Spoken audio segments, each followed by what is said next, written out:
T minus 60 seconds.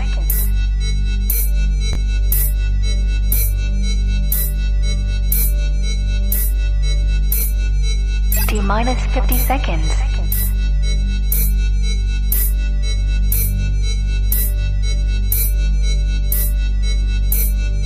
T minus 40 seconds.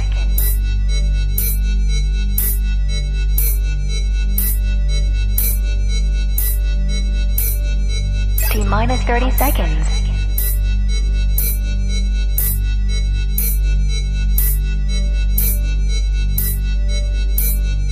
T minus 20 seconds. 15 seconds. 10, 9, 8, 7, 6, 5, 4, 3, 2, 1, 0.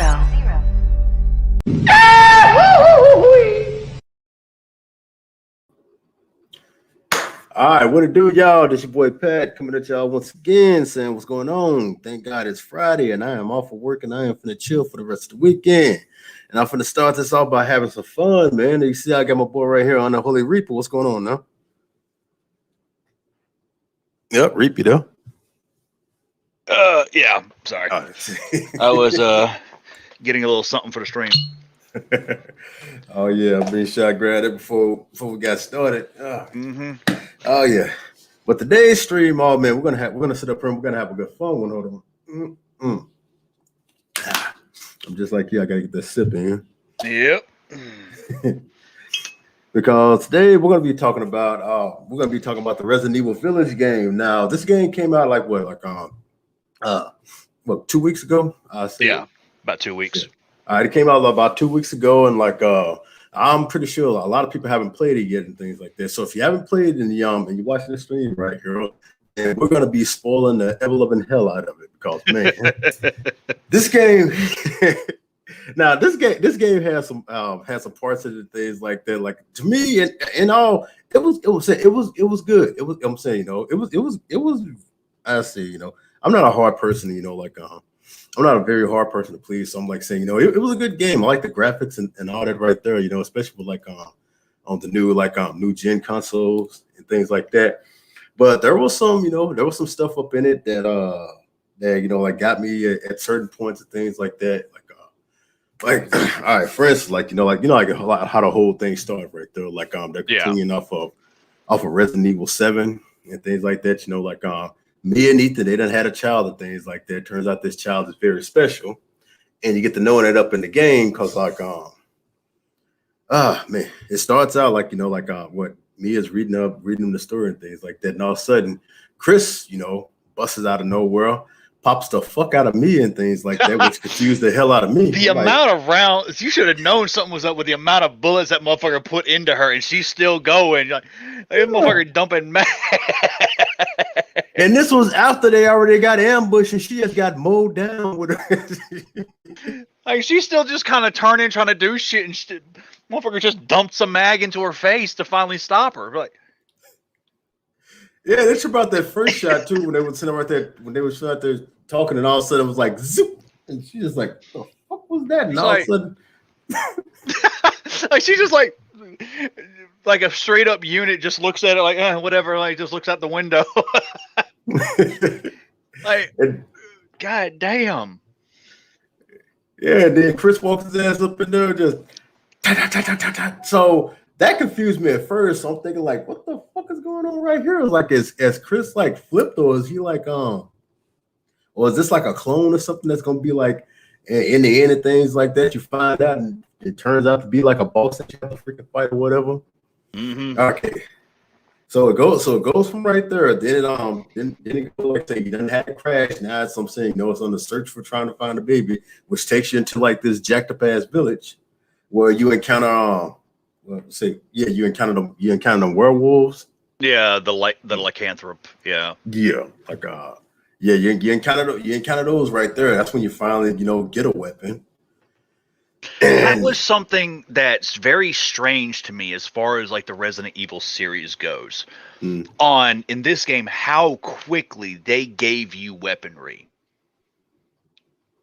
Because normally when you're dealing with being, say, a civilian character in these games, Mm-hmm. you don't get weaponry very quickly. You really don't. So to get the handgun and to get the pump action shotgun almost right off the grip surprised me. Yeah. But it did put you into a false sense of security. You're like, I got a shotgun. I'm good. Mm-hmm. The shotgun ain't as good as you think it is. I know, because you expect a shotgun. I'm saying like what, like I don't know what quarter into the game after you done fought like one major boss or something like that, and you done upgraded like a little bit. Like I said, ever since Resident Evil 6, they didn't kind of flip the whole entire scenes of like how this stuff basically happens. Yeah. So it's it all gets wild and confusing. But it's like after you get those two things right there, and you have like your first encounter with like all these damn all these lichens and that big ass motherfucker with the damn hammer shit like that. Okay, that's when you meet the crazy old woman who's basically talking in riddles and things like that. And that's when like you come up on the church. That's when I finally see like all these things, like when you go up in the church and you see like the pictures of like Mother Miranda and all them together and things like that. And of course, we recognize, Dami Mommy herself, like Lady Dimitrescu. So when I see her up in there, so I'm looking at these other pictures, I'm just thinking like, okay, who are these other three motherfuckers? Yeah. Because we already knew with this game right here, the main thing that they basically pushed right there was Lady Dimitrescu and her daughters and all that right there. So on the top of this whole entire game, I'm just sitting up here basically wondering how are they going to play out and things like that. What are their roles mainly going to be, in this whole entire game? Because like I told you, from the introduction of this game, those are the main characters that they pushed. It's like we didn't know anything about the other ones and things like that. Yep. We're going to get into in a second. But like I said, we finally. It was a great what was it? Sleight of hand diversion. Mm-hmm. It was a great diversionary tactic. Because again, like you're saying, the only people we're knowing that we're going to deal with is the Lady Dimitrescu and her three daughters. Mm-hmm. The only other person you even have a spec of is because of the trailer that they throw is where Lady Dimitrescu is sitting there talking on the phone to Mother Miranda. So that's the only other person you have any inkling about being here. Yeah. So that was what I thought it was absolutely hilarious, because there was so much more to the game than any. Because again, like you and me had talked about, we thought the entire game was going to take place in this castle in this little small section of village. Mm-hmm. And it didn't turn out to be that at all. So when it comes to that part right there, I'm kind of sitting up here wondering like, hold on. All right, what's going on, Madness? Not much. I've was watching the überhaupt LP of the game. Yeah, so it's like when it came to that part right there, like that's what I was basically. Damn, fuck, I lost my train of thought. Well, again, you were talking about how you were wondering what all these other people are, because again, the only people you understood who was going to be there was the pictures of Lady Dimitrescu and all that. Mm-hmm. The only person we've seen up until that point was this monster hammer wielding lichen. That's the only other thing they've introduced to this. So how does this play out? What is the whole thing? What is going on? And I remember seeing him in the trailers when they basically pointed out right now. So I already knew, like I said, okay, I know it's gonna be lichens. I know it's gonna be this big hammer wielding motherfucker right there. It's gonna be the daughters, and it's gonna be Lady Dimitrescu and things like that. So I'm thinking like all this time, like like she's gonna be like the big boss, the main antagonist that you're gonna be encountering throughout this whole entire game. And things like that. And of course, like, as soon as like you get past that right there, the first stage, like I'm saying, the first place that you basically can go to is the castle. So it's like, it's like basically a straight shot there. That's when you encounter well, they're kind of missing something, because before you even get to the castle, they introduce Mother Miranda. when you're coming out of the house after helping those 2 survivors, you watch her choke and break the dude's neck in the field. That was awesome. So you have another thing like, okay, wait, because he's saying like, Mother Miranda, you've protected us, and you've just heard all this thing about Mother Miranda is the saint that's protected this village for years, and you just watched her be identified as and kill this man, and laugh as she just walks into the cornfield. Yeah, you just sit up there watching because you can't move at that point because of the cutscene. Yeah, the cutscene. And you're just like, oh, wait, what the fuck? So yeah, I did skip over that part right there about the survivors. Well, again, all that was overall doing. scheme, they don't mean much. They're just there for this introduction shit. That's literally what they are for, and what certain things do. But all it's doing is setting up. Don't really matter. Well, it does point out something very strange. It does because they talked about how the father wasn't bitten; he was cut. He was simply clawed, and he still turned. That was something that was very interesting to me because they made a specific point of making sure that he wasn't bitten; he was clawed. Yeah, but I cannot remember later in the game that came back. Like, but what it does, it shows how the virus spread so quickly through the town. They didn't have to simply bite a fucking small scratch with their nail, and they're infected. It's like I just made it easier to spread right there, and then and like I said, then he got out of that part right there where he almost got with the girl. Unfortunately, like I said, she saw her daddy right there and like a damn fool going back. That's how she killed her. What is funny because you just dumped a double barrel into his ass, and he's back. No. Like, why did she change her mind? Like a few minutes later, like that. What? Yeah, not only do she, I'm saying, double unload this double barrel into him and things like that, but she sees him just viciously murder all these people and things like that, like in this room. And they're like, "Oh, you're back," and it's trying to walk towards him. Now, don't get me wrong. Get me wrong. I kind of felt that was a missed opportunity to have that girl come back in some capacity later on. Maybe they had that originally as a plan because the original story for the game was a bit of a different story. All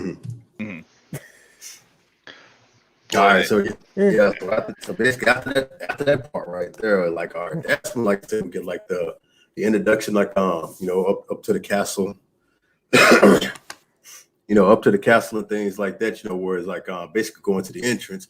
That's when we meet Heisenberg now. Okay, this Van Helsing looking motherfucker right here. Like I said, once again, not knowing who this person is because they don't give any information before this game basically came out right here. So you're saying you about to go into the castle, things like that. You encounter him, he's hitting you with all this stuff right here. Next thing you know, you waking up and you looking at this goddamn, doll in your damn face and shit like that. So this is when you meet. Fucking monstrosity little goblin looking thing. Yeah. He's half fish, half human. He's more like one of those beings you usually see in like Cthulhu type games. Yeah. And you're just listening to this argument. But again, you cannot do jack shit. Yeah. Yeah, this is when we finally meet like all the players and things like that, We see we see Lady Dimitrescu and like all her stuff and things like that, like the one that we're basically used to. And then we're just seeing like these other folks. And I'm just sitting up here like I'm saying, like, all right, like who the hell are all these people right here? So it's like, and so the conversation they're having is give him to me. I can put on a show for everybody. No, give him to me. Me and my daughters love to entertain foreigners. And you're sitting there like, I'm gonna rock. And you're just kind of looking around, and you're noticing these people. You notice Moreau. You notice what was her name? Donna Beneviento. Name. Donna Beneviento and her doll. I can't remember. Fucking doll Angie. Angie, and Mother Miranda. You're looking at around and you're just watching little by little, like these werewolves slowly filter in through the broken ceiling of the church, just pining for what your fate's going to be. Mm-hmm. That right there just kind of sent a shiver up my spine because you're just stuck. What the fuck am I going to get thrown into? Yeah, so when I basically see that right there, and I see her big tall ass right there, so I'm like, there goes Dami Mummy right there. So it's like, like what's her role gonna be in this whole entire thing? And then of course they had a conversation, and then like Mother Miranda talking about like Heisenberg, I'll leave him up to you, and they get into it and all that right there. And so it already shows immediate rivalry between the so-called siblings. Yeah, they're not a united front. Yep. It shows a sense in the ranks. It's basically showing like they pretty much can't it's like when it comes down to it, it's like the other ones can kind of get along and things like that. It's like it's Lady D. She's the one that acts like that she's like better than everybody and things like that. So anyway, here's like here's like the whole entire thing right here. So you got Lady D, you got like Donna right here sneaking in the back, which I didn't see her at first because I'm looking at this damn doll and all that right here. Yeah, but I ain't recognize her at first. I realized like, that's somebody. Well, yeah, you don't really recognize her until the doll actually goes up to her and sits on her lap. So I'm like, who is this person right here? Like I said, of course, you got Moreau. You got Heisenberg right here, and then you got Mother Miranda. But like I told you, when you look at the trailers and things like that, this is the only motherfucker that we recognize right here. This is the only person that we know about. Like we know this person is gonna be in the game, so we thinking like this is gonna be like, like main antagonists and things like that. But I'm like, okay, so what other characters are these people gonna play? Until basically this cutscene, you think like, okay, that means Miranda have to be the last one because she's clearly the boss. So it makes feel like this could still be the second to last boss, but to be honest, even when the trailers, I didn't even think Miranda was going to be in this game, to be honest, because again, the only reason you even knew Miranda existed at all was again you hear the phone call between Lady Dimitrescu and Mother Miranda, talking about Ethan Winters being in her castle. So I'm thinking she's going to be. I thought this whole time, Mother Miranda was basically going to be the replacement for what Wesker used to be. Yeah, or like when they did like Eva or whatever, like in Biohazard. Yeah,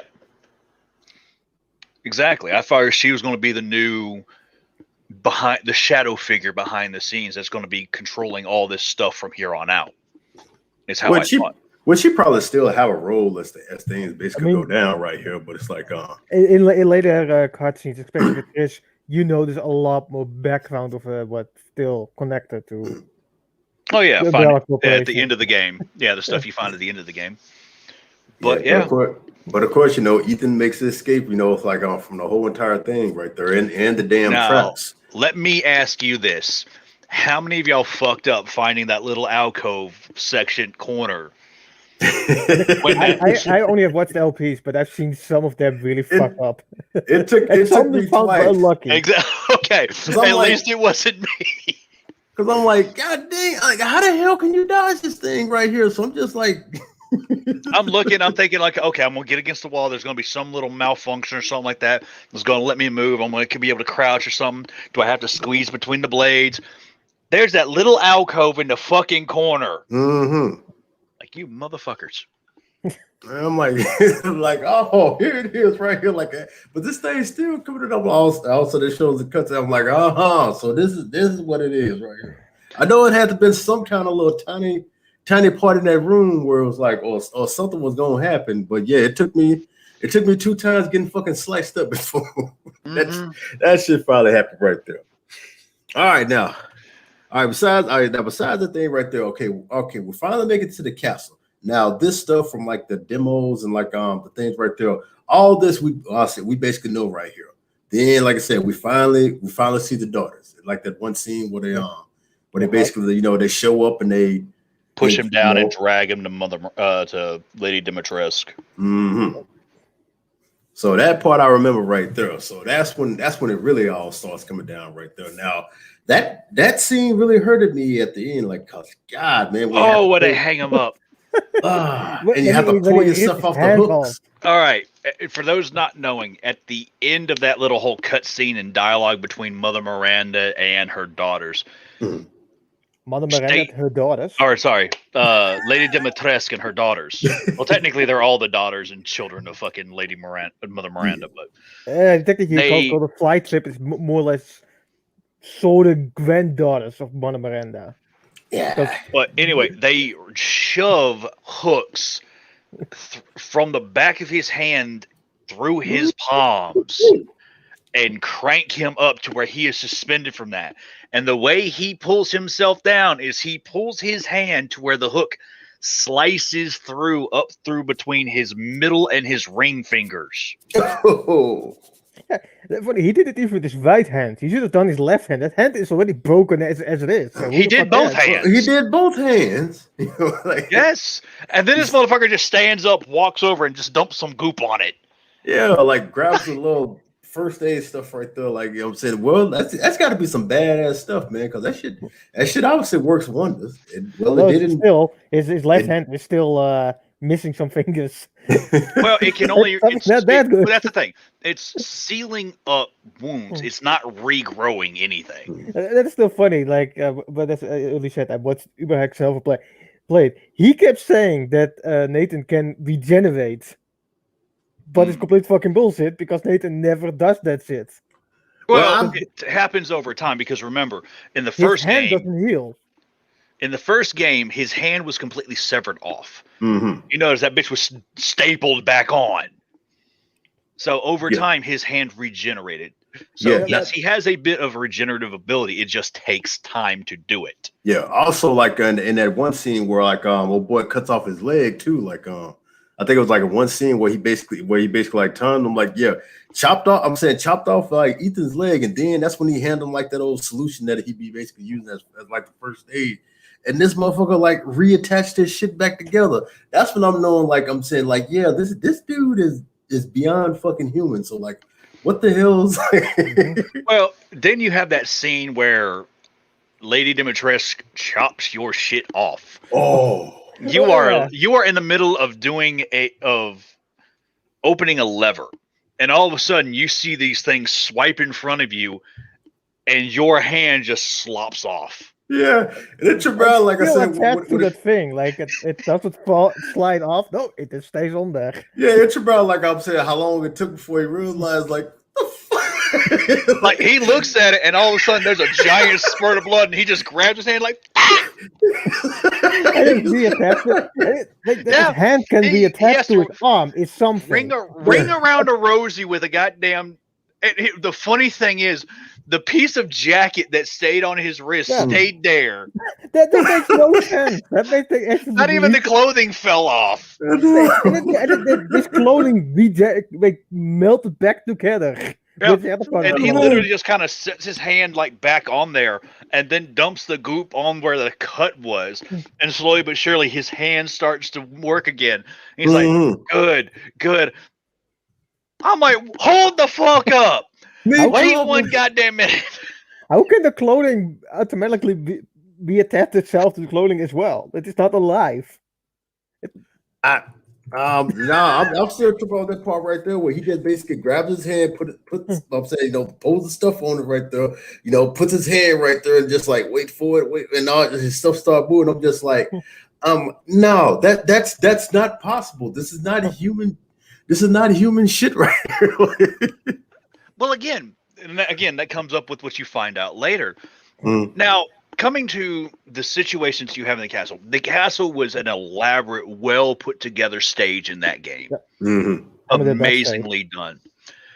There were things I was disappointed about. The monotony of fighting the sisters. They all have the same weakness. And you had to deal with them basically the exact same way. Yep. That was very disappointing to me. Like I think at first they had different weaknesses. Hold on. All right, it's like at first I think you fought Bella first. It's like that was what I'm saying. It's like they had him like in a certain way that you had to fight. It's like you couldn't fight you couldn't fight like Daniela first and then Cassandra and then Bella or vice versa or anything like that. You had to fight them all the time in the same damn way because it's like, Bella, Daniela, and then Cassandra. Yeah. Yep. Because again, it's kind of how the way Resident Evil games, it's the illusion of choice. Oh, to actually go through this door, I have to grab this stuff. So I have to go through here first anyway. So it's that whole back and forth thing. So yeah, to get the stuff to open this door, you have to go and deal with Bella first, and then you have to deal with Cassandra first, and then you have to deal with Daniela first, and then Cassandra. You had to go in that order. But again, it's one of those things where it was easy. Once you understood their weakness, it was kind of easy to understand what you needed to do. There was no difference to it. And it would have been nice where, okay, you deal with one of them this way, you deal with another one that way, you deal with another one this way. Yeah, they all have it would have been weaknesses. Nice. Exactly. Yeah. It would have been nice if you had to switch up tactics. For example, I would have liked with Cassandra, the last daughter you fight, for you basically just have to slug it out.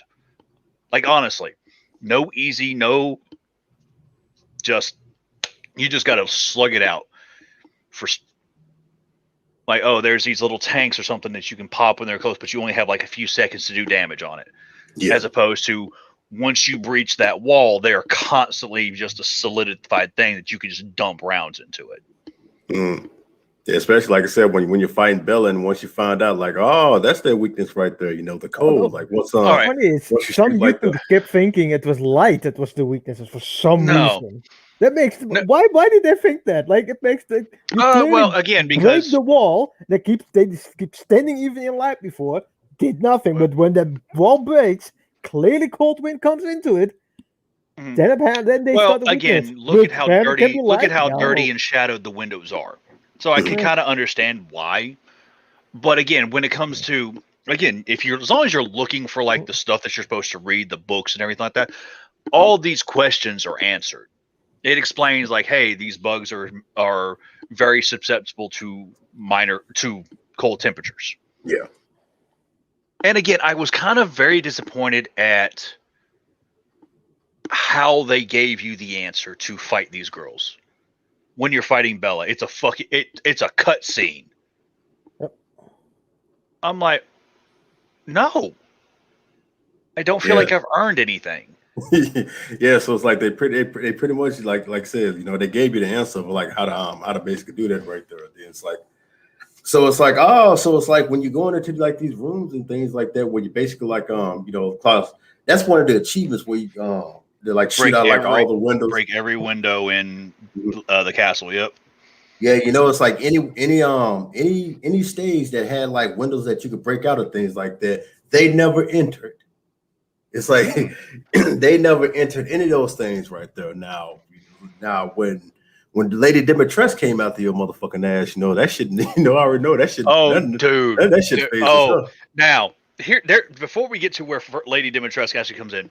When you're getting to this point, she's one, because this is right after you've killed her first daughter. Mm-hmm. And you hear, "What have you done to my?" And you hear that bitch echo throughout the building. My butthole slammed shut. I'm half expecting this bitch to come charging. Now, charge. She's a bit big to go through the doors. It will take a big chunk of the wall as well. Yeah. She's big enough to do it. I'm saying shit. Now here's something me and Pat both did. We wanted to figure out how tall this woman actually was. Oh yeah, I was trying to find a picture of that thing, like that dress right there, man. She has a spare dress that is set on a mannequin that is literally to scale with her. And when you walk by with Ethan, you can stand next to it or in front of it to figure out exactly how tall she is in comparison to you. And I think Pat said it best. Motherfucker, you are standing up straight and you are cooch height to this woman. Yeah, exactly. You are cooch height to her. Her face is straight right there. And I looked at she's partly based on an yokai from Japanese urban legend, the 8 foot tall lady. she's partly based on that. So nah, but like but I think yeah, I look up the thing right here. They say Ethan is 5'11", and of course, you know, Lady Dimitrescu is like I think what 9'6". So it's like, so she's basically saying, so 6 feet of her is nothing just from just basically from the waist fucking down and things like that. And you standing right there and she at still grows. level. It still is growing. Mm-hmm. Thanks to her, what's it, blood disease that she has? I don't think she was still. Her size. No, she wasn't still growing. Her size was a result of her regenerative ability being slightly unstable. Well, and her disease that she had. There was that she had some blood disease that caused, combined with the thing. I'm about to say she had a blood disease prior to being. Yeah, but that's either one of the reasons why she grows to that size. No, the vampirism is what the result of that blood disease was. That's why she's a vampire. That then combined with like the with the that thing that she had inside of her. Yeah, that fucking Mitis mega mycelium or basically she kept regenerating. It's a bit like how Deadpool's regenerative ability works. Pretty much, she had, but again, to accommodate the constant destroying and remaking of mass is the reason why she ended up growing to such a size. Mm-hmm. But her vampirism was a result of that blood defect that her was genetically inherited. Yeah. But that became more thanks to that thing as well. And like one of her reasons, like in order to sustain that right there, you know, she had to drink blood and all that right there in order to sustain her. The amount of blood underneath that goddamn castle once you drain that fucking pool. She had to drink blood and stuff like that in order to retain her regeneration and things like that. Otherwise, it would go out of whack and things like that. She wouldn't be able to hold. Become very unstable. Mm-hmm. I will admit it was very. I will give them credit in designing the torture chamber with all the implements, the old school, actual, authentic torture devices. The modified racks, the iron masks, all that stuff. I'm like, holy shit. They went all, I mean, don't get me wrong. I was very the little zombie-esque minions. I wasn't really. Although those were failed experiments.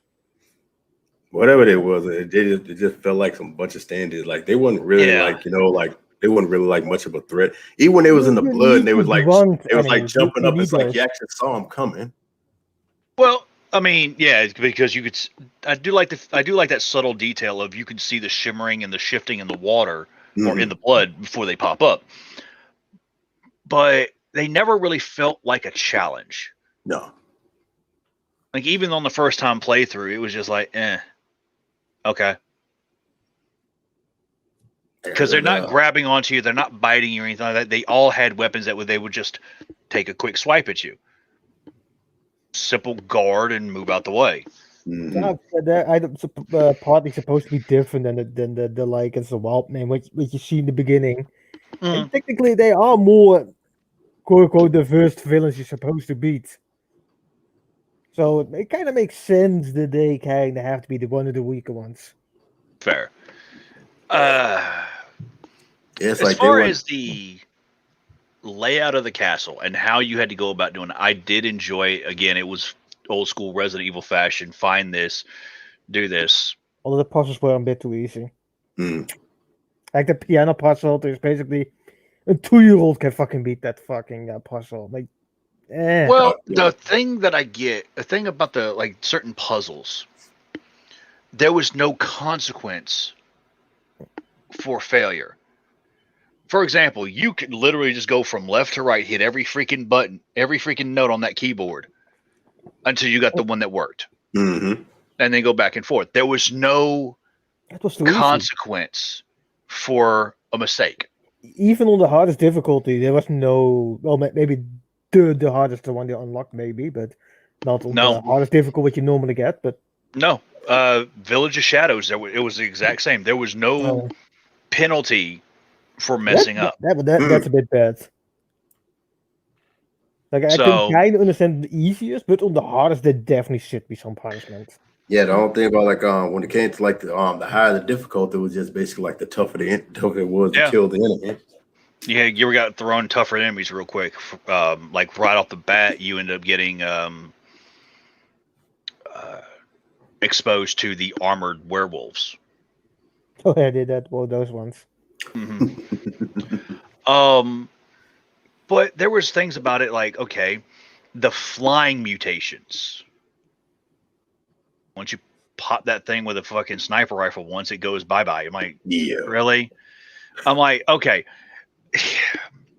The sniper rifle should have been reward for getting through that area. Not, hey, we're going to give you this to make this area easier. It's kind of how I would have probably played that. Yeah, it would make more sense. Yeah, it's like, well, I use it on the first one right there, but it's like once I got past the standard difficulty and I kind of maxed out my shotgun, I just started having fun with it. I just basically shot at him and just let him come at me and things like that. Okay, he's close enough. And he dropped his motherfucker there. Actually, it's even better to let them more up close because you need the stuff that they dropped that you can sell later on, but it's handy for upgrades later. Okay, if you're shooting from afar, you don't get those things. So, you just have to make sure that you had to make sure you just shot them on top of the roof. Simple. Yeah, I ended up getting that achievement just like that when I shot like the first one with like the sniper rifle. Yep. So it's like so basically I could say after killing the daughters, which like basically it turned out to be like a basically easy task, which kind of like that kind of like threw off my anticipation of like okay, like damn, hold on, if I kill these daughters real quick and things like that, what the hell is like like where the hell is this going on? I thought they were going to be like basically like part of the whole entirety of the game right here. So like I don't whoop these daughters just basically like that, like real easy. And of course, like after that, you got Lady Demetrius chasing you all around this damn castle and shit like that, trying to get a hold of your motherfucking ass because you didn't kill the damn daughters. She's basically the equivalent of what was it, Mr. X from Resident Evil 3? No, 2. Yeah, so mainly so basically, you're doing that right, you're doing that right there. And all right, so now you basically find a thing right there where they're telling you basically about the knife that's like covered in some kind of poison or whatever. So you finally find that. Oh yeah. The whole thing was it was a medieval dagger that was coated in the oil of every single toxic plant and known poison at the time. And Lady Demetrius thought it was the only thing that could really hurt her. So it did. Casket that dude that had it was buried with was brought in and put in the fucking that chapel at the castle. Oof. Yeah. So when I kind of like when I saw that right there, I was kind of wondering like when they were talking about like an old girl from the village right there, talking about like where's her husband. I'm kind of like was he the one right there with that she was basically talking about? Like did he have like the dagger or whatever? It's some wild stuff like when you go back, but it's like when you finally find that, she catches up with you and shit like that, like stabs your motherfucking ass, you stab her back. And now again, how the hell does Ethan survive? Because all right, most of y'all have seen like the size of this woman's claws. Yep. Like she's got 5-foot Freddy Krueger claws, and she rams these sons of bitches all the way through this dude's stomach. This man's abdominal cavity is now just a shish kebab. And he just takes the knife, shanks her in the fucking side, poisons her, and then goes on to fight this bitch like none of that ever happened. Yeah, now that I'm saying those is motherfucking ass through the through the motherfucking wall again after earlier where she choke slammed his motherfucking ass through 5 floors. Yes. Oh no, when she first we forgot to mention that. That was hilarious when she first catches you after you get a chance to compare yourself to her fucking mannequin. She comes ducking down through the door and she's like, "You enter my castle. You try to steal my property. And you try to lay your filthy man hands on my daughters." And she choke slams his ass through 5 fucking floors of the castle. And you end up back down into the fucking dungeon. And he still walks up like, nah, there was nothing. And he's just kind of staring up at the fucking through the hole, and I'm just like, okay. Cause I be man, she like you're sitting there with a controller. As soon as she walks through the door, turn, run, and it's just nope. Like, oh, you're just gonna. Yeah, because as soon as you come out, that motherfucker just like it's just like, oh shit. Oh. Now, watching her transformation after shanking her with that dagger, I was not disappointed at. I really wasn't. Because if she had just kind of turned into like this vampire bat kind of thing, I think I would have actually been disappointed at it. It would be too much on the nose on the vampire stuff, just because she's a mixture of different monsters. Mm-hmm. Mm. So, not gonna go too much into the fight. Fight is cool. It's a lot of hit and run. That's all it really is. Mm-hmm. But then all of a sudden, you get this what's called a flask. Now, one thing that didn't make sense to me. Yeah, that. Well, there's a lot of things just about the flask itself, not the contents.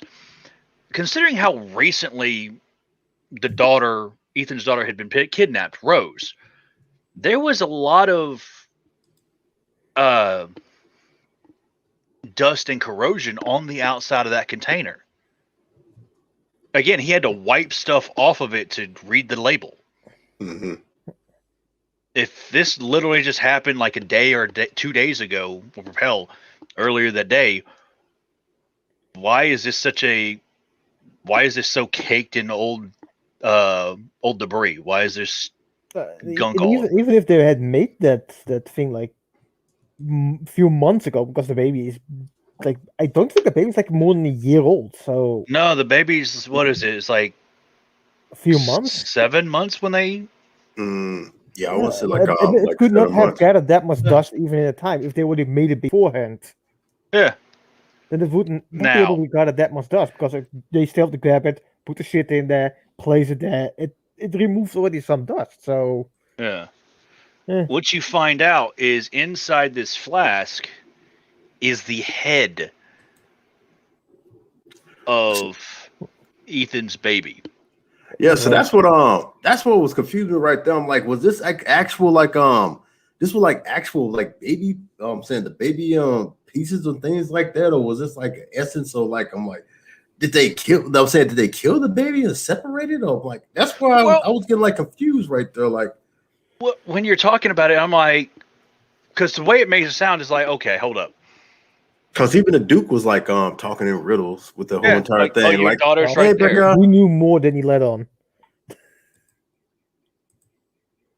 It was one of those things where it was like, okay, because again, with the way the corrosion is and all that stuff on the urn, I'm like, okay, hang on, something's not right. So this is something like from a previous experiment, something like that, because Umbrella's symbols on there. It says number 3 all in, and I'm like, okay, hold up. Or what does it say? Eve 3 on one of the things. Yeah, Eva 3. Yeah. So I'm like, okay, this has to be one of the remnants of one of Umbrella's other experiments. Because again, this whole time you're still thinking Umbrella's involved. Because because you see the logos, you think Umbrella's involved. Yeah. But and then first, I'm thinking, right? Oh man, if they killed the baby right there, I'm like, damn, this is cold. So it's like if they took the baby and things like that, kill them like this, then like what is this whole ceremony about? Which we're gonna also like get into in the end. But like I said, like what after Now this was the most disappointing thing. Well, at least to me, of this whole entire game right here, because it's like, as much as they sit up here and they promoted like Lady Dimitrescu and her daughters and things like that, they were the first motherfuckers you took out. They should I kind of understand why. I really do. Because again, that was like, okay, these are the first people they're going to come across. Mm-hmm. We're going to release this stuff to the public. This is going to be what everybody's fiending over. Everybody's going to be distracted about. They're not going to think or be concerned about what anything else going on in this game is going to be. So from that perspective, I understand it, because, and it was the perfect ploy. It was the perfect distraction. You got the big woman for the simps, and then you got the three sexy triplets for everybody else, for every other red-blooded American male. They were harder. And again, considering most video game players are men, perfect analysis. But so that was the perfect distraction. And it worked, because like I'm saying, look how many folks they got to pre-order this goddamn game, stuff like that. Thinking like, that means mommy's gonna step on me and shit. I mean, you had people modding the motherfucker based off the demo. And the mods, man. Don't get me wrong, I find it funny as hell Heisenberg gets put. Somebody made a mod to make Heisenberg Magneto. I mean, he basically in many ways is, but okay. Yes, very much so. He can manipulate electromagnetic fields. Now, German and that Magneto was in the concentration camps during World War II. It's pretty much on the nose that it's supposed to be Magneto type person. Now, you go from here to be introduced to another one of the bosses, the puppet maker or the puppeteer. This one was sad for me, man. This one really made you feel bad when you're finding out about her, because again, at the very end of the game, you read these books that give information about all the bosses that you fought. Mm-hmm. This one makes you feel horrible. Oh yeah. She lost her parents. So she was one of the early experiments, because there was no way that was going to be able to mourn her or come looking for her. She had a somewhat of an affinity. She took to it, but in the process, it amplified a mental disorder about the trauma of losing her family. And plus, she was very shy and afraid, because she had like a scar on her face. Yep. She had I believe it was like a horse or something had kicked her. So she had this scar on the left side of her face, or it was left or right side. Which, when you, well, actually, no, I take that back. That came from the, what do you call it? The Megamycete, because remember, you see that portrait of her as an adult in the mansion. And she did, it's her and a doll, and she doesn't have it. It's like I'm saying, she's like a straight face, so it's like, but in the whole entire game, she's covered with that veil, and I'm like, what the? I'm like, and that's what it basically. You don't know why until at the very end. Now, this part of the game really fucked with me, because it takes away all your gear, it takes away all your weapons, it takes away everything. No potions, no green goop, no weapons, no nothing. You have nothing, not even a lockpick. And I think I understand why, but it's like I'm waiting to we get into it and explain the whole entire thing, because I ain't know at first, because when it does right there, when you see the doll and it makes all that noise right there, and the lights come back on and you ain't got shit, so it's just like I didn't know if you had to go just find your weapons, because they're doing like this little hide and seek thing, but it's like then next thing you know, you got this mannequin right here where you have to basically take apart and try to figure out a whole lot of stuff. Although that's another mental fuck. Well, the funny is, the original, an earlier version of the game didn't have a mannequin doll, but it was an actual dead body. Well, and I can see why they changed it up, because if you used an actual dead body for the person, the ending wasn't going to be able to happen. The mannequin is designed to look like Ethan's dead wife, Mia. And you're having to dead pull. Body was just the same way. Was supposed to look like. But Mia. again, with the ending they went with in the game, it wouldn't have worked. So, and then the whole time rolling this thing's eye around, ripping off body parts to find different symbols and different things. So you figure out this. So you can figure out this door. Yeah, that door puzzle. Mm. Yep. And a part of you don't want to open the door after what happens. Oh, dude. I'll tell you what though, if you had questions about having kids, that particular thing, And maybe you don't this got me because you know me, like you know how they got your settings and things like that where you can darken them or where you can like lighten them up like to like a certain thing. And of course they have you like I'm saying like to like darken it to the fact where you can hardly see like lines and all that right there. Mm-hmm. So yeah, so when it did reach that part where you have to like you know like go like you know when you finally open the door and you're going down to like the well and things like that and grabbing all this stuff and all of a sudden you hear this motherfucking baby and then you come back. Don't have weapons. Yeah, the mannequin is gone. Everything is all red. You're seeing, I'm saying it's dark as hell, but you're seeing all this blood and you're seeing this motherfucking long ass umbilical cord. And of course you got no choice but to follow this motherfucking thing right here. And like all of a sudden you hear that fucking sloppy wet sound hit the ground. You're like, the fuck was that? And you feel all of a sudden you hear something coming to you. But I don't see it until that motherfucker straight up on me. Now, the first time when I encountered it, it's like I heard it, but I didn't see it. So it's like, the hell is that? Like, so I keep coming forward. Next thing I know, I see this big mouth motherfucker. Of course, it ghosts me the fuck up. See, my military training kicked in. It's too dark to see shit. I'm gonna retreat back to where the fucking light is. That is exactly what I did. I fucking hightailed it back to the red room. I'm gonna be on the other side of the table and I'm gonna watch what comes down that hallway. Yeah, it got me the first time, but the second time I knew what was going on. So now I'm just figuring out, okay, like I ain't got no weapons, and this part I was like, I understand why they took the weapons away right now because come on now, you can't shoot the baby, even though it's a big giant grotesque fetus and shit. Motherfucker, I would have been happy to.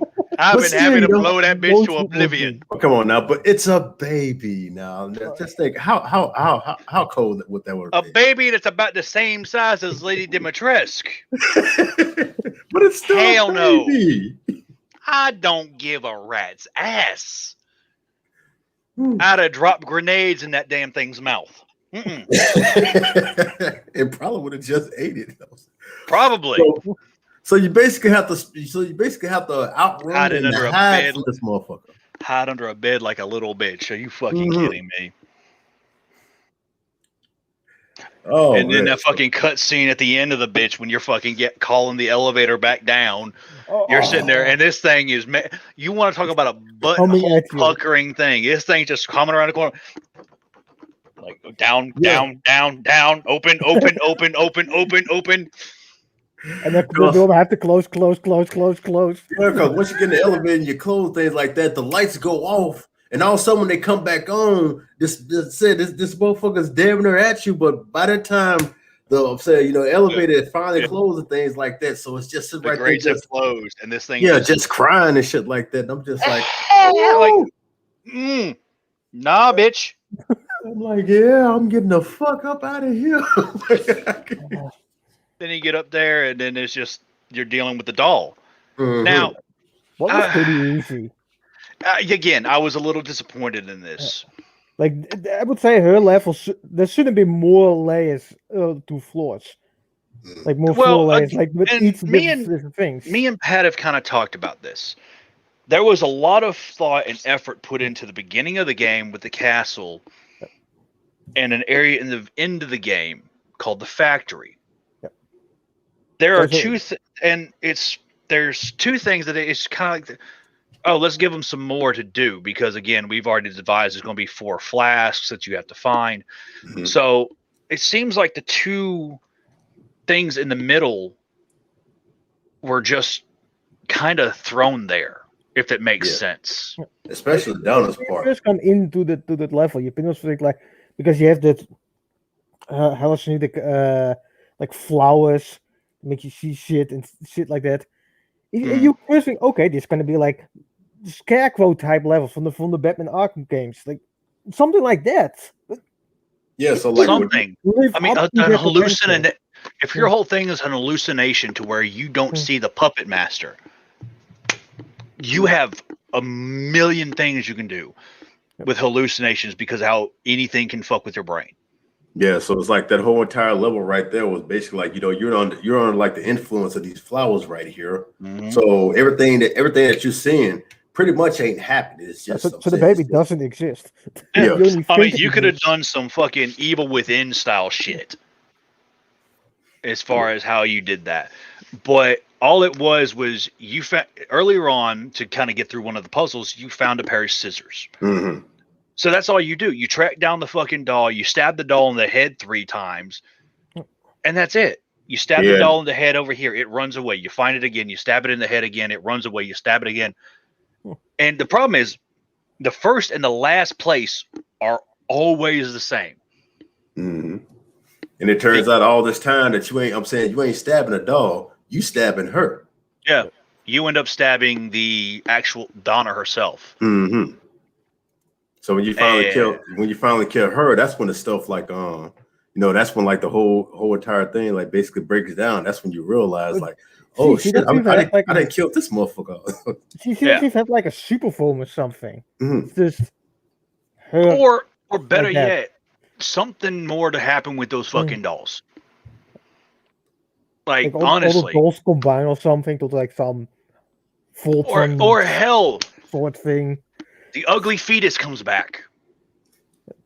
Yeah, but how the way that ended right there, man, I was just like, damn, that was kind of sad right there, man. Because it's just kind of like here's just another thing to do. Mm-hmm. Because sitting right here, like like you cannot leave and things like they come play with me and all that right there, and it was just like, damn, man, like in a way, she just treating this as kind of like a weird way of like. She just wanted somebody to just like he's basically like play and keep her company with beside some damn dolls and things like that. And in the end, you end up like killing her. And I'm just like, which nothing personal. She kind of cute. Donna's outside of the triplets. Donna kind of cute. Well, not gonna lie. If she wanted to spend time with somebody, drop the fucking doll shit. I can spend some time with you. I'm just saying. Well, even if you keep the dolls, you're gonna play with the dolls. Who the fuck cares? See, the problem is she's gonna bring up something like the fucking full size doll that you were dissecting in the goddamn thing. Like, nah, bitch, I don't want to blow up. I mean, mentally, she's a bit like a child. Like, she's clearly mentally broken. Not as much as the other one, but. And okay. Then you get another flask of your daughter from this point. Mm-hmm.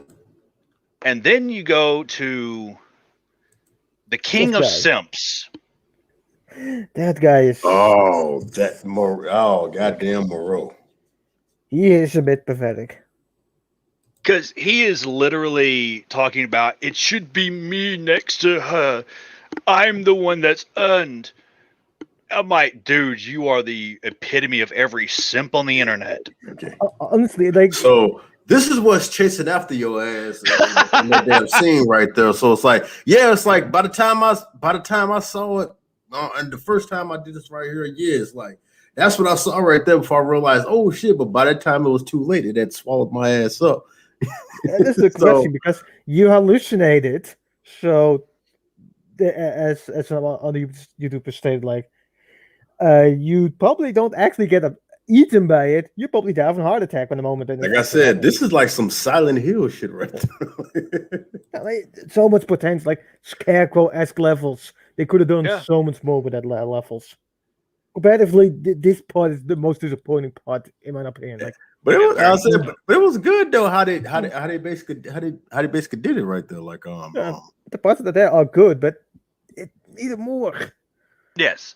Again, you had these two great, well done areas in the very beginning and the very end of the game. Mm-hmm. It's literally, it just seems like, oh, well, that's only this much content. We got to do something here. And it's just like they found something to pull out of their ass as filler. I'm just like, And there's Donna right there, like I'm saying like the character Ange does her with like the flag, but it's like I'm saying this was her before like she got hit with the whole entire thing because I know like in the game all this right here was like all messed up. So yeah, it had like the tentacle, roots and everything growing out of that side of her face, over her eye. Yeah, and they also said like after the death of her parents, she like kind of developed like a mental condition where basically like she pretty much was spending like a lot of her time alone until like Mother Miranda took her in and things She like never that. actually grew in adulthood in many ways. She was trying to recreate a family out of the dolls. Mm-hmm. Now I kind of wonder like with Ethan and things like that, was that kind of kind of a way and things like that where she wanted Ethan to be part of that family or whatever, but of course it turned into that big hide and seek thing where Ethan just trying to get the hell up out of there. So he think this doll is just like weird and things like that, like stabbing the hell out of it, and just ended up like killing her. That's when I'm just sitting right here like, damn, it's like she was just like one of the basically like one of the enemies that you ended up feeling sorry for. Yeah, it was a lot of things where like you ask yourself, could there have been another way with this? But like how you were saying, it's like this looks like something they just basically put together. It's like they didn't know what to really pretty much do with this right here, so we're just gonna throw something together and be like, all right. Yep. Well, the game had some storyline alterations over time, so it could be the spin was like that is clearly characters made up later compared to some of the others. But again, just because at the end it doesn't feel like you've really done anything. You got over here, you've done something. Because again, unlike the fight with, especially when you compare it to like the other 3 fights with the bosses you have in that game, it doesn't feel like you've done anything. You know what I mean? It almost felt like the side quest. Yeah. And it opens more parts of the village, what you can collect more things in it. That's basically what it serves for. Yeah, because outside of killing her, taking the doll to sell to the Baron, the Duke. You didn't get anything. Duke. The Duke. You didn't get anything. Yeah, and that's Moreau. Yeah, this motherfucker right here. He is such a pathetic little guy. Has the ability to control the growth of mucus inside a goddamn cave, which that shit was gross. Yeah, it's gross, but you can just use a knife and break it the fuck open. Like, was Ethan really that much trapped in it? Like, if a knife can easily cut through that shit, use your guns and just slave through it, and you walk out of it. Done. He was not really trapped in there. No, he wasn't. You could easily get through there. It's just, again, you don't know if there's like something coming at you while you're wasting time hacking away at this. So you're just, you know what? There's a path here. I'm going to take it.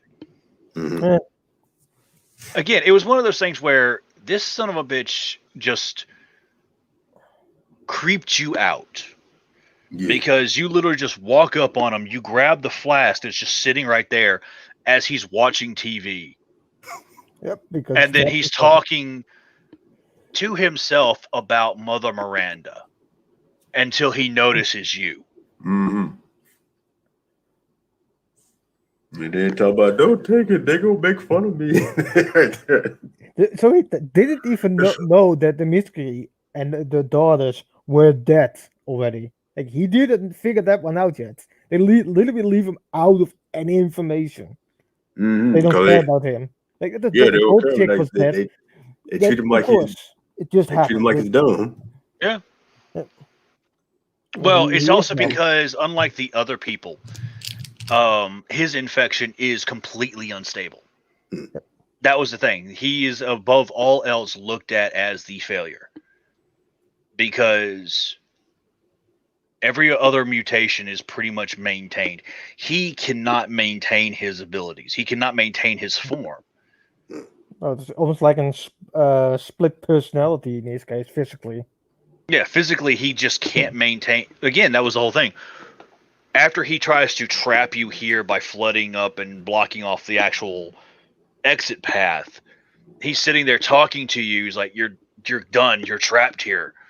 And then he's like, I can't maintain this any longer, and just dives into the water and comes back as how many-eyed fish motherfucker. Yeah, like all the damn eyes. Well, that part was pretty creepy. You have to walk over those wooden things and just swim by, try to eat you. But, yeah, and the first time first time around, I got killed twice because understanding the timing was a big thing.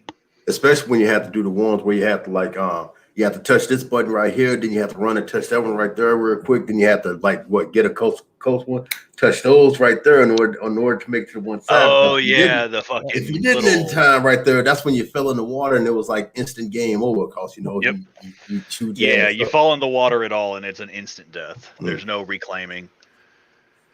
But yeah, like I said, I ended up doing that twice right there. But once I got to that part right there and finally drained the damn water, everything else was pretty much easy because Oh, dude, I got scared as shit because after you drain the water and then you walk out of the fucking that little pump shack and he's walking up and I'm like, I gotta fight you now, really? But no, I would say it would actually be funny if they actually made him, because he's part fish, that he is actually just basically just walking up to you, falls down dead, and that was it. There was no boss fight with him. Well, again, that would have been more funny and fits with his personality because he's so weak and pathetic. It would fit. It's kind of the way things went fit anyway. But again, there wasn't a lot there. It was drain the dam, fight him. Which turned out to be a very easy fight. Once you learn how to weave and bob. Might be a bit, but I've seen with some that LPs that they got killed by it because they didn't expect it. But yeah, that was literally it's a very it's a nauseating fight. Don't get me wrong, but yeah, once you understand, hey, he's spewing something in the air. I need to get underneath something. It's that simple. And once you figure that out right there, and this, I'm saying, I have like, I think it was the first time right there. This one I mainly had like the shotgun. So I was just basically, like I'm saying, had a lot of shotgun shells and just basically like, like pumping them up inside of them. That's what basically got rid of them quick. So it's like when you finally beat him, like I said, there's only one person left right there, Heisenberg. Now, this part right here, I think Heisenberg has been watching everything that you've been doing right here. So then he's trying to fucking negotiate with you. Now, don't get me wrong. You find something when, because Heisenberg contacts you through a TV. But right next to the TV, there is a jar that has the megamycete, or the section of the fungus that they're shoving into people to propagate before removing it. Now, this thing is about the size of my fucking head. And they're shoving this into people. And then pulling it and extracting it back out. For it to propagate some kind of mutation in these bodies. I'm just like, and unfortunately, in my mind, which end are you shoving that into? They could just rip over the stomach and put it right in there. I'm hoping, but they never specify. They just say we shove this inside, and it's like, I'm saying, like, where the hell is it going? Like, it's either through the mouth or something. Well, and then once the mutation takes hold, which again, more than likely they've healed up, they've the regeneration, whatever has taken place. It's got to be pulled back out some way. Yeah. But then Heisenberg makes that whole thing of, hey, I want to see how strong you really are. We might be able to work together. Go here. This is where the flask is. If you prove you're strong enough, we might be able to do something together with Mother Miranda. A fucking stronghold was a bitch. Once you get inside the stronghold, and there's just wave after wave after wave of lichens that come at you. Oh man, yeah, that right through. At first, it came to a point where I ran out of bullets and shit like this. I'm just the amount of times I run out of bullets, and you're just trying to gather up all the resources that the werewolves have dropped to make some more explosives or make something. Fuck. And there was Spoon, the YouTuber, the played that part on hard, the whole game on the hard difficulty. Yeah, dude. I mean, dude, playing it on Village of Shadows is not fun. The only saving grace you have, or I think I had on Village of Shadows, because again at that point I maxed out my shit. I had infinite ammo because they also throw in armored werewolves in the hard playthrough. In the hardest playthrough, there's armored vampires, armored werewolves. So yeah, those motherfuckers are not fun. And like I said, that part right there, that stronghold where all those motherfuckers are coming after you and things like that, man. Jesus, and the amount that they send at you. Fuck. They get tough too. Like I said, like I said, I had maxed out the assault rifle and things like that. Yeah, like I said, with the armor and stuff like that, shooting that off at first. So basically, like I said, you're shooting and you're ducking and dodging. you ain't taking them down. That is the entire game. Aim for the head, move. Aim for the head, move. Aim for the head, dodge. Shit, there's a horde. Run away. Get some distance, regroup, aim for the head, and wash, rinse, repeat. Because Pat was making I hear Pat was having issues because he was making the same mistake I did originally. He made the mistake of thinking that the Magnum that you get going to be the end all be all, is going to get me through no matter what. That thing is too slow a rate of fire. Like I said, yeah, it'll pop their motherfucking asses in a good goddamn shot. But the thing is, that I've said that right there. By the time I'm saying in the horde, by the time you pop one of them, hell shit, the other motherfuckers on you. So it's like, yeah. By the time you fucking get one, you've got one flipping you around, taking a chunk at you, and then you have that hammer wielding motherfucker. Who I just summon sometimes a few couple of wild men after you. Which that's what I end up using the Magnum for right there. So when I took out the other all the other lichens and things like that, I just waited. Now I got your goddamn ass. Pow, pow, pow. Got that achievement right there. Like, all right, this is going back like to the first one right there, because like when you go into like that encounter where you fight all the lichens before they call them all together, you can't. Yeah, it's like you can take it out. It's still going to have that cut scene where it's like you encountering things like that, but you can still take it out as like a way of like getting that achievement, then plus like getting like a chunk of money to like help you out. Yeah, my second playthrough after I had gotten the assault rifle, I was able to kill him during the first incursion. Now that the only real thing about that is how you're stuck in a trench, so you are in very close quarters with this thing. And it is a trench in a U shape. So you're literally going from one side to the other. And it takes you pretty close to this thing. And if the fight goes on, there are pillars scattered throughout. He picks these pillars up and throws them at you. Well, those are what you use to keep distance and keep a barricade between you and him. But if the fight goes on too long, there's no more pillars left. And he's just swinging that damn hammer at you and beating your ass into oblivion. But finally get past him and things like that, then head towards the factory. Oh, that's where the real fun begins. Like how you said, man, the castle and the factory were where they basically that's where they basically concentrated, on that's where they put their effort. Yes. Yeah. And even to an extent, it almost seems like the factory was almost the first thing they developed because of how well it is. Because even then, as much as I can give them credit to the castle, in comparison to the factory, it still seems lacking. Because again, but the castle part, yeah. Because think about it. Think about the mini bosses that you run into at the factory.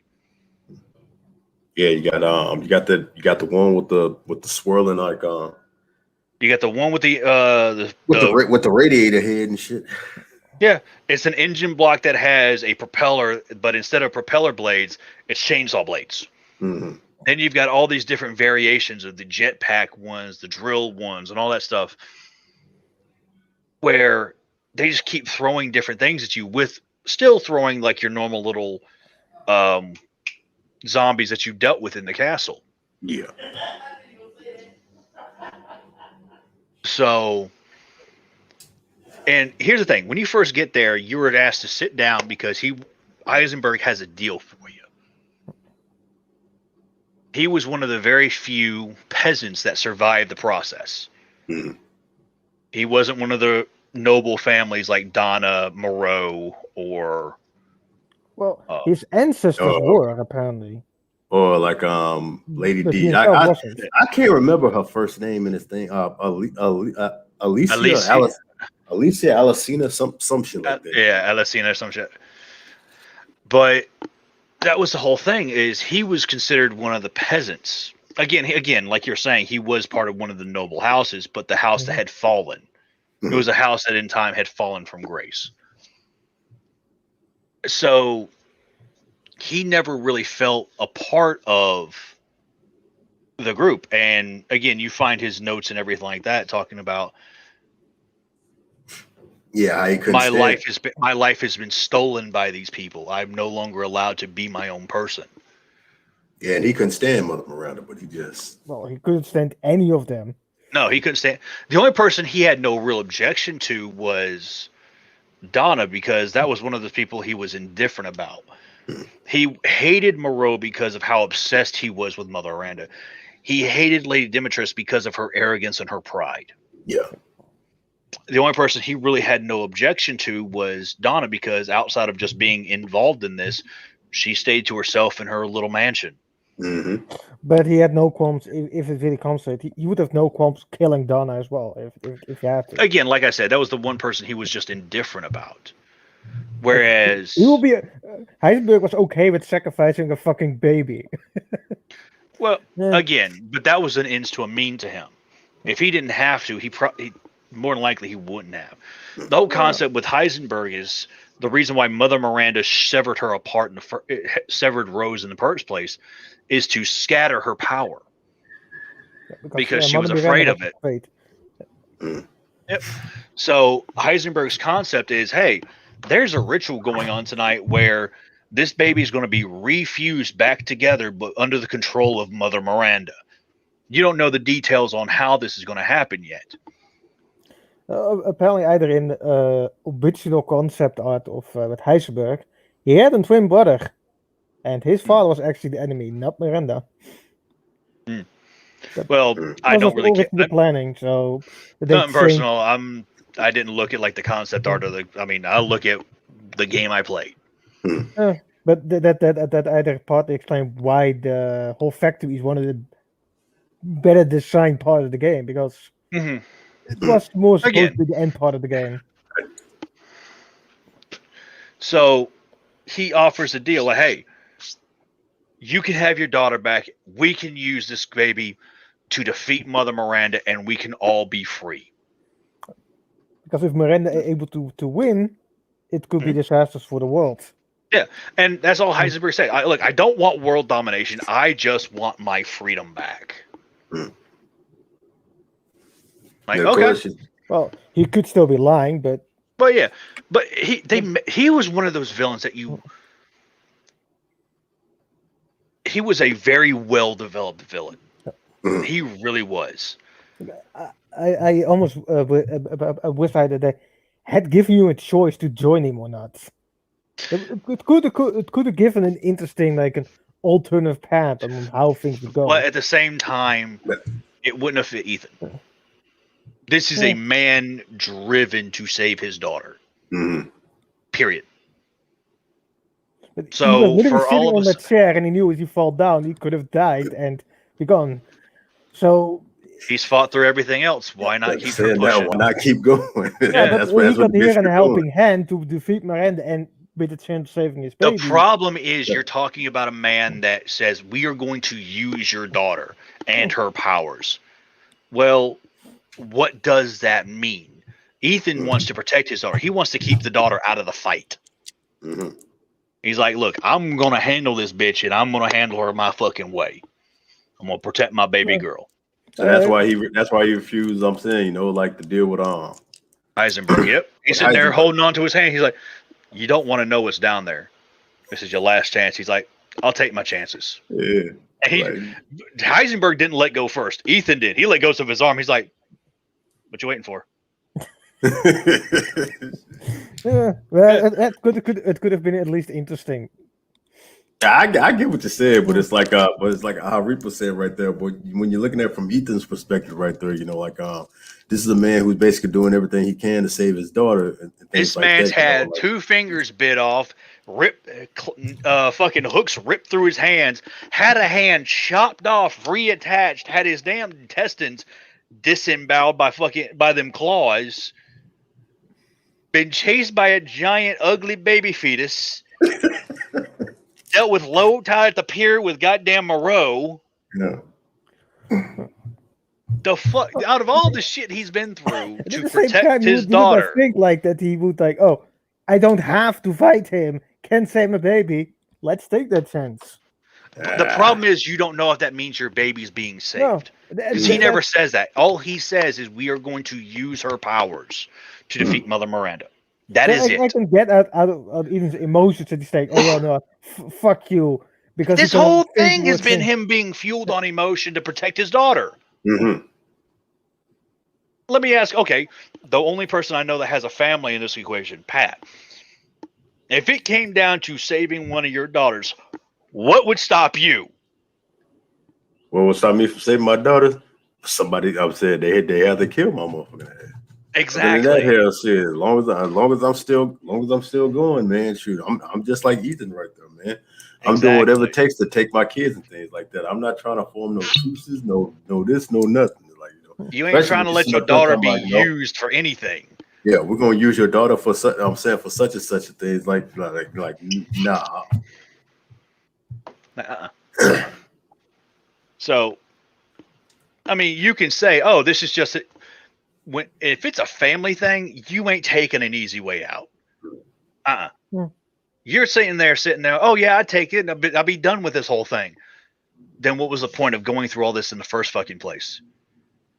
Why not just find another woman, have another baby? You know what I mean? Ethan went through hell through this whole entire thing right there, and especially like after he let go and going through all that stuff, like I said, fighting through the little chainsaw, like the little chainsaw fan head, motherfucking things like that, all the other experimental things with the drills and shit right there. Yeah, and then I'm saying you finally and by this point getting being able to buy some goddamn decent weaponry on our first playthrough from the Duke. You get the fucking semi-automatic mag-fed shotgun and a goddamn full auto Scorpion. Yes, my friend, let's do this. And that's still funny with a lot of with the YouTube. They split in all the money on like the first weapons they see to upgrade the shit like that. Most of those games usually get better ones later on. Save your money for those weapons. Well, with certain guns, there was certain areas where you had to, like in the mansion, if you hadn't at least upgraded the pistol a little bit, you weren't getting through because you never really had enough ammo for the shotgun to make it really viable. Mm-hmm. So you had to spend some money on the pistol.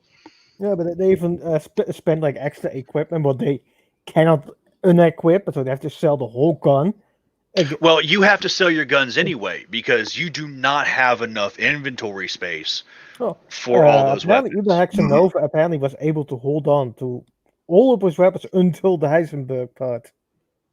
Yeah, so what I basically ended up doing is like I ended up maxing out certain weapon and things like that. Then I ended up basically selling it in order to get because that's what they said. Like in order for like the extra content where you can get like the infinite ammo, you have to max out that weapon. Yep. So I'm saying like here, like all right, which weapon do I want to? I'm saying like get the infinite on first, things like that to max out because I can max out I can max out my Magnum into my second playthrough. So I ended up maxing out the highest shotgun. I forget which one it was. Like you had the one that looks like the Remington 870, the one with the weird hand grip on it. Yeah, the second shotgun that I ended up getting. It was like that one right there. I ended up maxing out first until I basically like maxed out the Magnum, and then I got the infinite ammo out there. So like, all right, we're cooking with more right now. And I'm like, well, shit. When I got to that Village of Shadow one, I'm just like, yeah, I'm gonna need more than that right there. So that's when I ended up maxing out the assault rifle, and it gave me like a little bit of. It gives you a lot more leeway. Yes. Just again, that fucking assault rifle, man, is and I'll be honest, the hardest thing about the Village of Shadow playthrough, once you, again, especially if it's not your first playthrough and you've had a chance to get like the assault rifle and stuff like that, is after the factory. Because after you're done with the factory, you deal with Heisenberg and all his stuff. You no longer are playing as Ethan. You switch over to play as Chris Redfield on a raid through the infected village. Oh yeah, that right there. Like, because this is after oh no, wait, was this after? No, this was after. I said after Heisenberg. Yeah, you defeat a Heisenberg because like y'all had made up that little contraption or whatever. Like defeat Heisenberg. Ethan encounters Mother Miranda. Now this is another part right here where Ethan isn't human because this bitch ends up ripping his goddamn heart out. Yeah, ripping his heart out. She rips his heart out, and at that point, and she says, this will be helpful as a catalyst. The blood and the material will be helpful as a catalyst to resurrect Eva. And so right then and there, you switch over to Chris Redfield in his vehicle. And he's sitting there. He's like, look, I wasn't able to go up and verify myself, but I took video. He's like, let me see. And it's Ethan, dead as a dodo, on the ground, blood everywhere coming out of his chest. Face down in the mud. And he's like, let's get this clear. And here's where now they're about to do this whole, what do they call it? The Alpha Pack raid into this town. The thing that makes this such a bitch, especially on Village of Shadow playthrough, Chris has a set weapons. They're good if you're playing on lower difficulties. They're fucking badass weaponry. It's a fucking modified Drake AK. And a fucking Sig Sauer pistol and a fucking PDW chassis. They're good guns. The problem is, even when you get access to them after your first playthrough of the game, you can buy them as Ethan from the Duke, but you can't upgrade them. Their statistics are static. So you've upped the ante on every monster, and they've been easy because you've been blasting through them with a modified AR-15, which is actually a SIG MCX.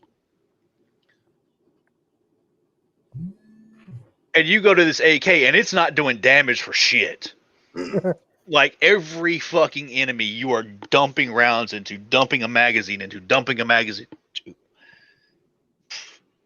And the problem is when you get to the close to the end part of where playing as Chris, it is wave after wave after wave of these fuckers coming at you. Oh man, especially like when you hit the part where they're coming out of the hole, because it's like you're like at the part right there where like where the whole entire thing is going down with Mother Miranda, because and I'm saying you got all these motherfuckers just coming out of the damn hole and coming at you in bunches and things like that, and you can't mow them down. It's a good thing I had them damn pipe bombs. Oh yeah, explosives on your friends. Ooh, because just sitting up there and trying to shoot these motherfuckers, nah. You sit there and you have to call in an airstrike. So you're sitting there holding up a laser. Go. Now this thing's got to recharge. Oh crap, here comes the guards. A shit ton of armored werewolves and archer. They've got werewolves that that apparently took archery lessons because they're shooting fucking arrows at you the whole time. I mean, maybe they already had it when they were good artists when they were human. The problem is you've got to focus on those archery guys, because if you're not paying attention, they will fuck your ass up. Yeah.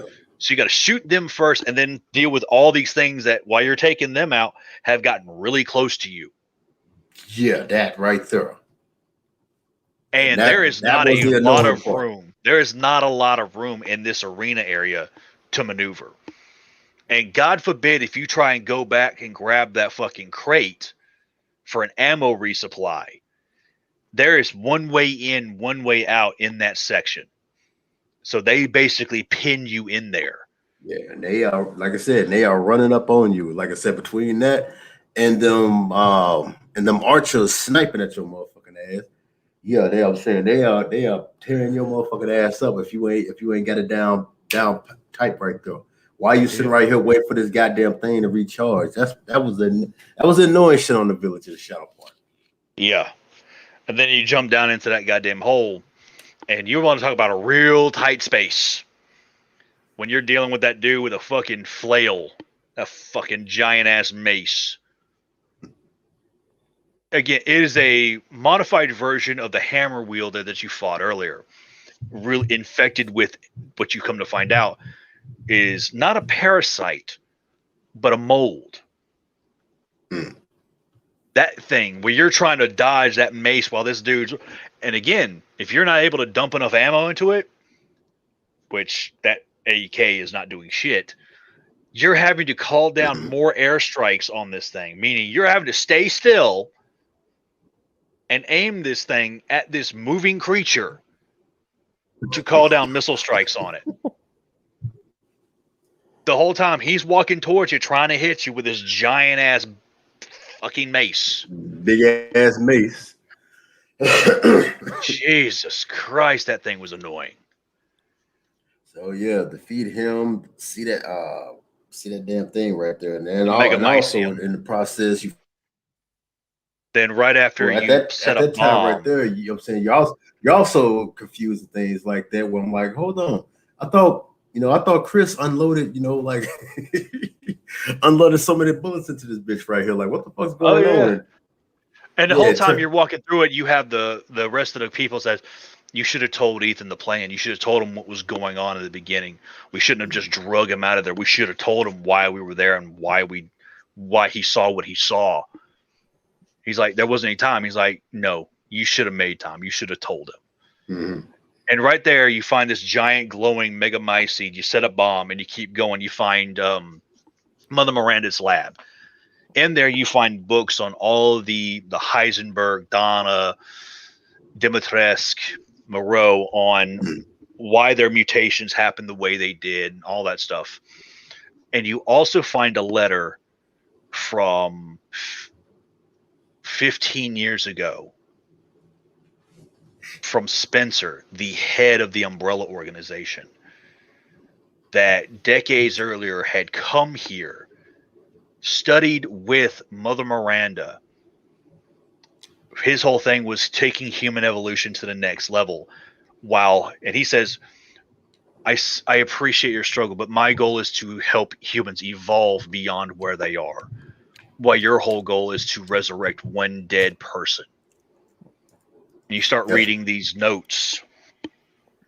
Go ahead. That's why I say I wouldn't be surprised if we see Oswald Spencer in the goddamn future and things like that. That's one thing I've noticed about this franchise. Like, I'm saying people who you think are dead, they like, you never know if they're truly dead. They find some way to always bring them back somehow.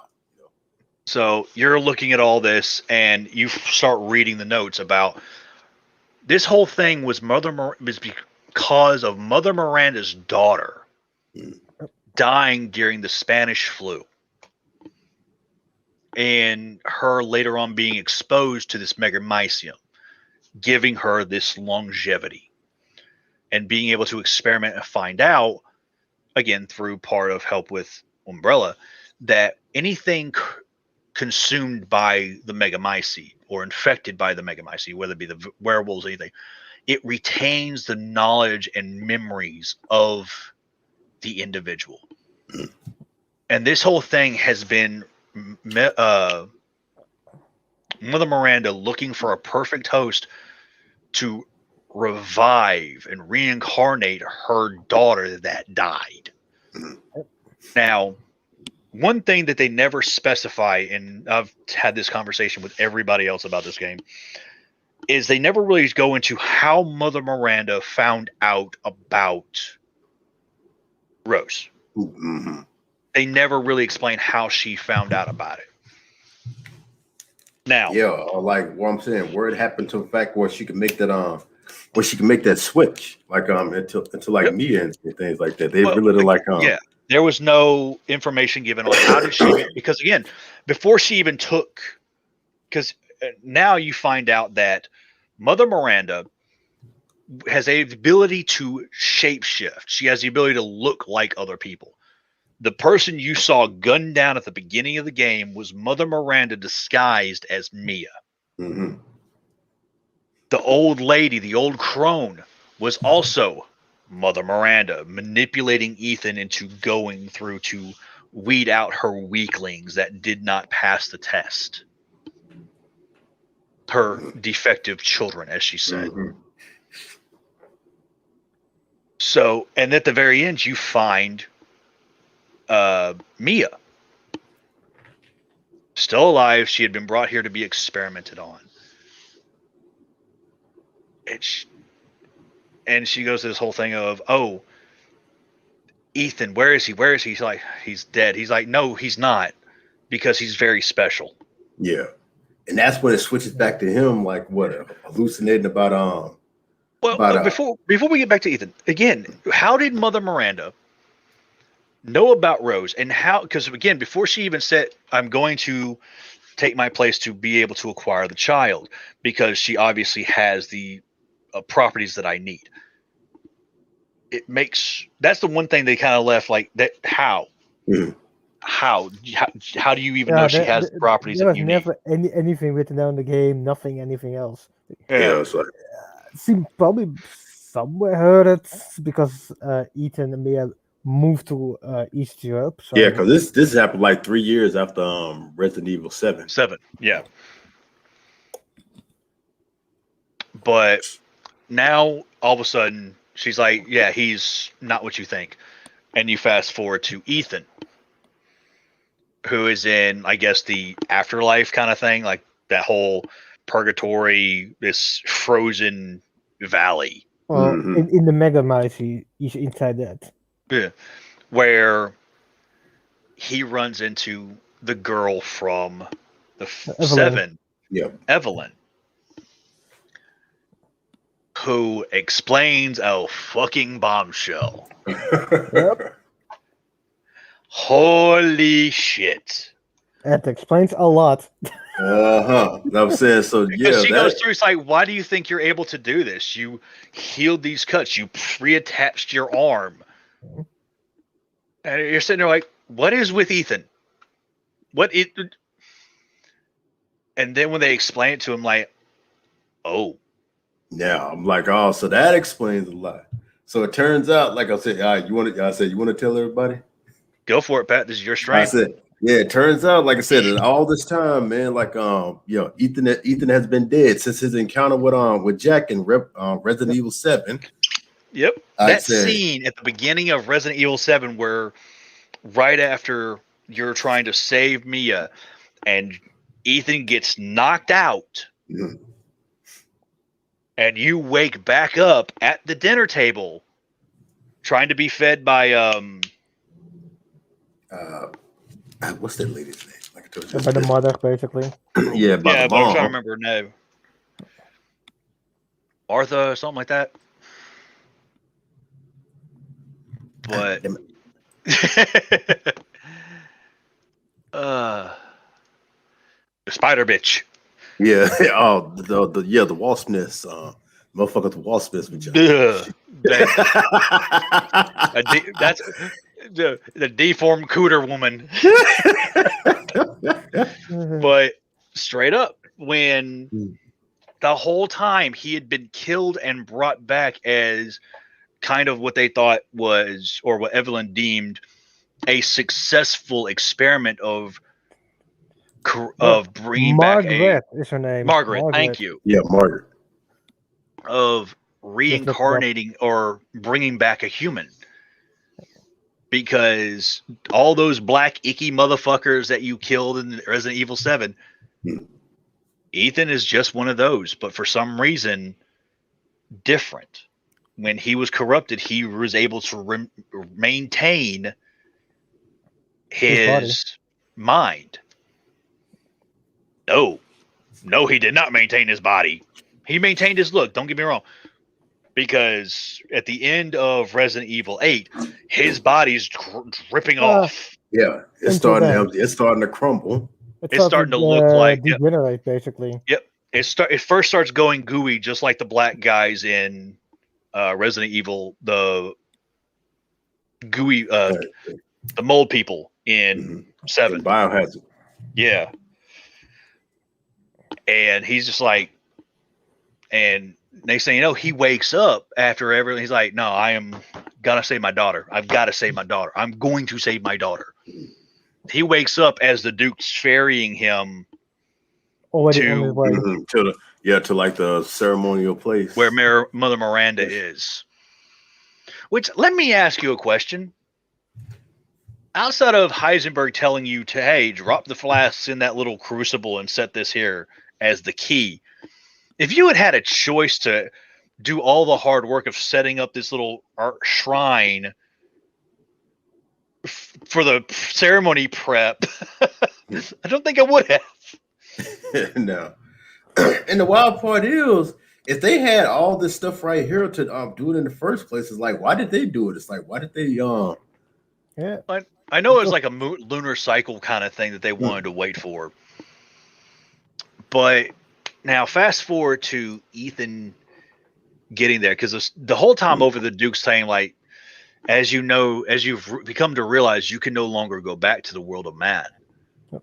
So this dude knew from the beginning. Mm-hmm. And it's just one of those things where he's like, I don't care. I'm here for my daughter. Period. Nothing more, nothing less. Then proceed to go through and buy whatever equipment you need, whatever ammo you want from the Duke. Because he still had a confusing role to me right there, like where he was. I'm saying, you know, he had a role in the game other than just being the merchant. I just still haven't figured it out.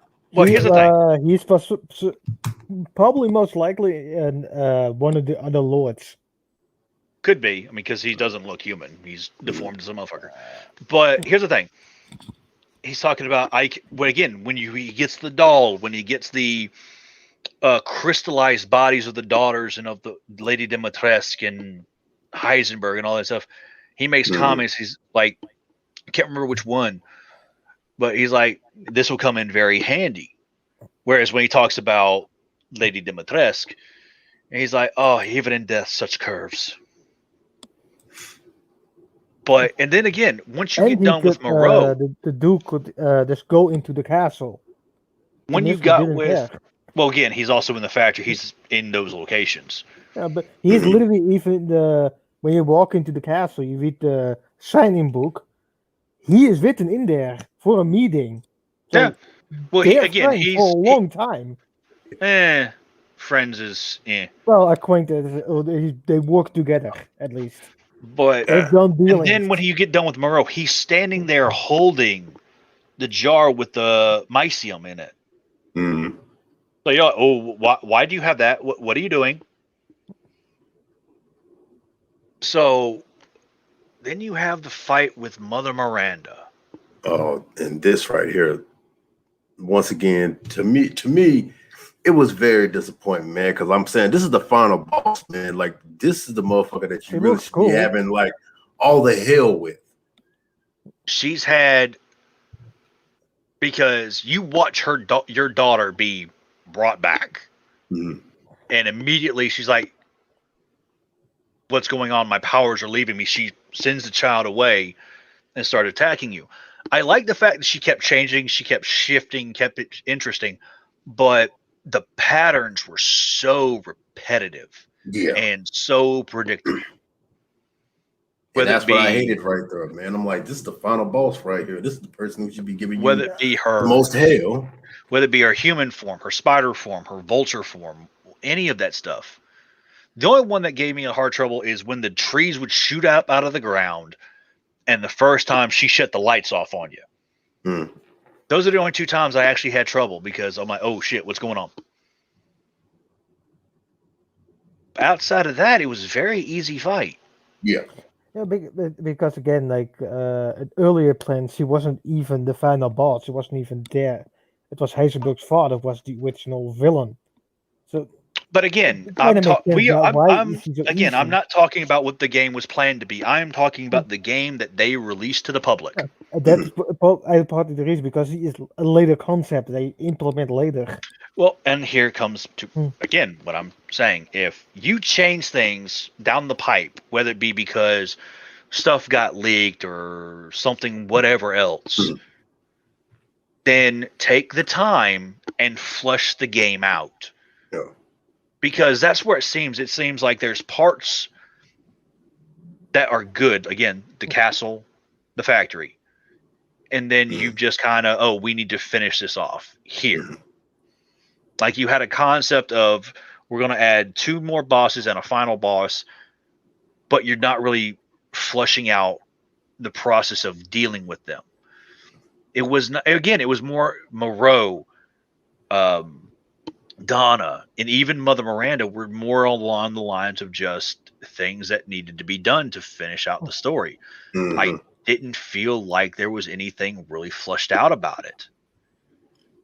It was just, hey, this is how we're telling the story. And I'm expecting some DLCs to come out. And stuff DLCs like that. definitely coming out. Yeah, there's going to be DLCs like they always do. And because, all right, at the end of the game, Ethan's rotting away. He's got his daughter wrapped up in his jacket that should be honestly in shreds, but for some reason isn't. And he's handing it over to Chris, and Chris is saying, hey, let's get you out of here. We'll help get you fixed up. We'll find a way to help you. And that big old Megamycete just pops up out of the ground with that bomb still attached to it, looking like a fetus in a womb. Yeah, I'm saying so maybe that was a fetus baby right there that came back. Well, again, she puts these urns in there that get pulled in. All of a sudden, baby Rose is back, but apparently something didn't take because Rose is still attacking her through the Megamycete. So she's about to kill the baby and all this stuff. And Ethan just says, get out of here. Get my family out. And his hand's just breaking apart. And Chris just leaves while he's got the detonator in his hand. And he's just standing there just looking at the freaking... Now, this is where things kind of get interesting to me. Chris makes it back to the helo with the rest of his team. Mia's aboard, and he's passing off the baby. They're getting out. He's like, where's Chris? Where's Chris? And he's like, he chose to stay to give you a chance. Or Ethan, thank you. He's like, Ethan chose to stay to give you a chance. Boom. So Maya obviously is bitching at Chris. How did he was breaking the fuck down. He was going to be a puddle of goo before he got to the chopper. And then you get a little twist. The BSA, during the whole town raid with Chris, the BSAA shows up and drops in troops. Yeah, that part they get wiped the fuck out. They had retrieved one of the bodies. Again, you don't leave a fallen soldier. It doesn't matter if they're the same organization or not. When they remove his armor, it's a miniature tyrant. It's a more human-sized Mr. X. So the BSAA, who is an anti-bioweapon organization, deployed bioweapons themselves. So right then and there, you have the scene where they're in the shop. He's like, take us to BSAA headquarters in Europe. Now. So you got to wonder, like, is that where Resident Evil 9 is going to pop off in years to come right there? Now, end of the game. Or one of the DLCs. Yeah, end of the game. And they're not going to be able to make a whole I don't think it's going to be a DLC. Now, end of the game. Well, now credits roll. And there's a message that's saying the father's story is ended.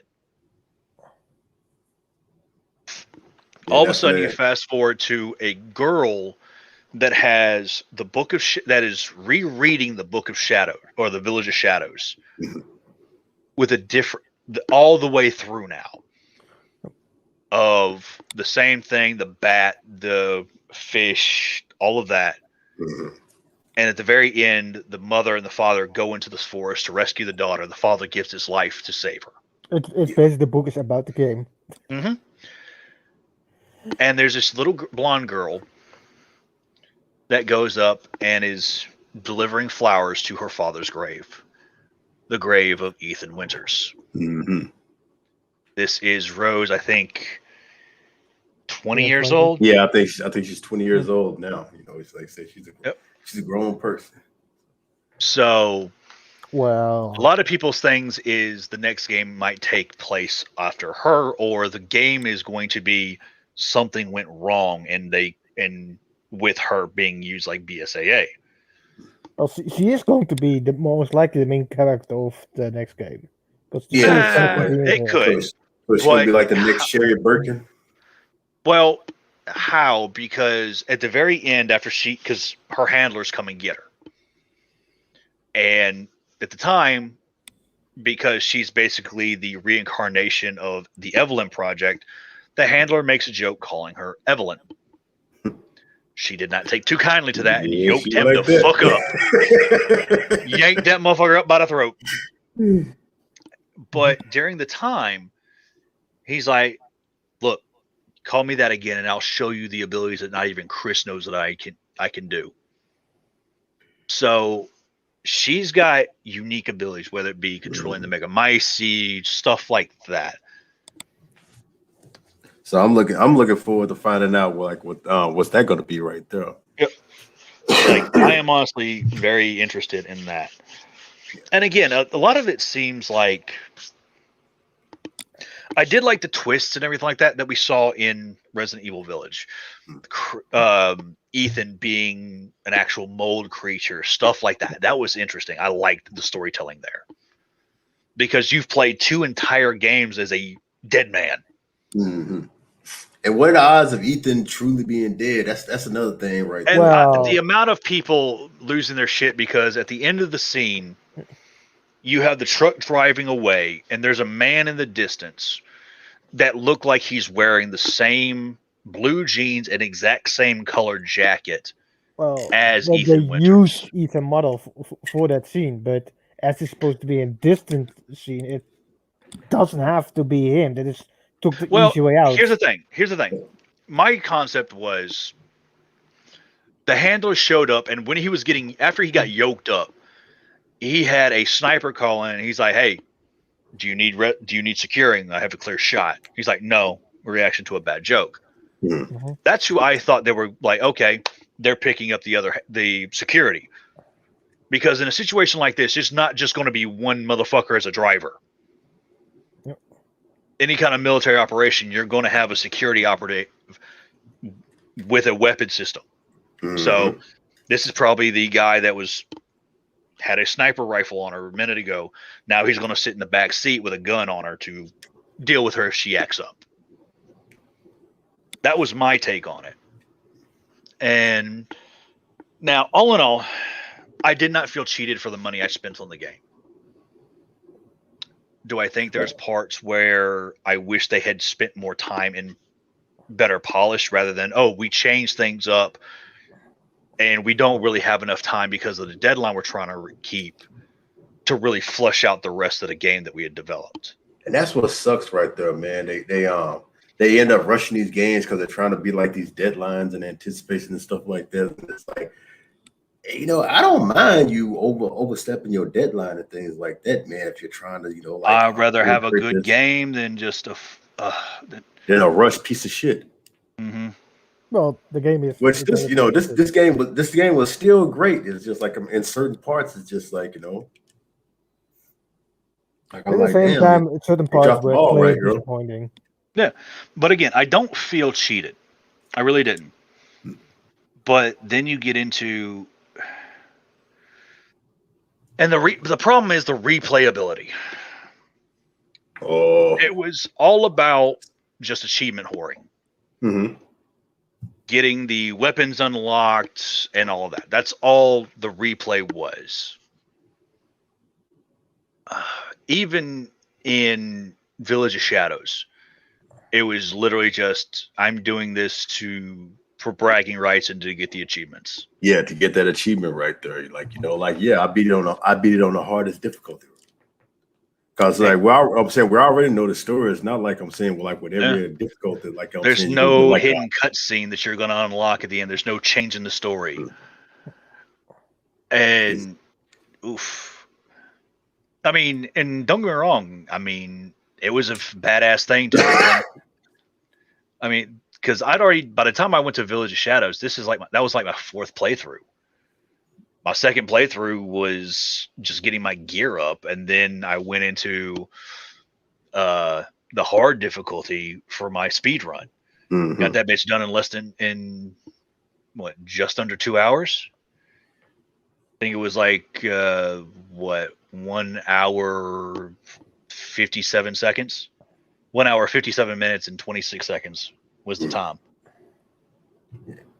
That's so it's like, all right, so like it's like when it's all said and done with this whole entire game and things like that, like you got like the gameplay and you got like the bosses and everything that happened and things like this. Like how would you rank the fights when it came to like all of them, like Lady Dimitrescu, Mother Miranda, Heisenberg, and them things like that? If I'm basing them on the scale, given like, okay, what was the best fight in the game? What was the worst fight in the game?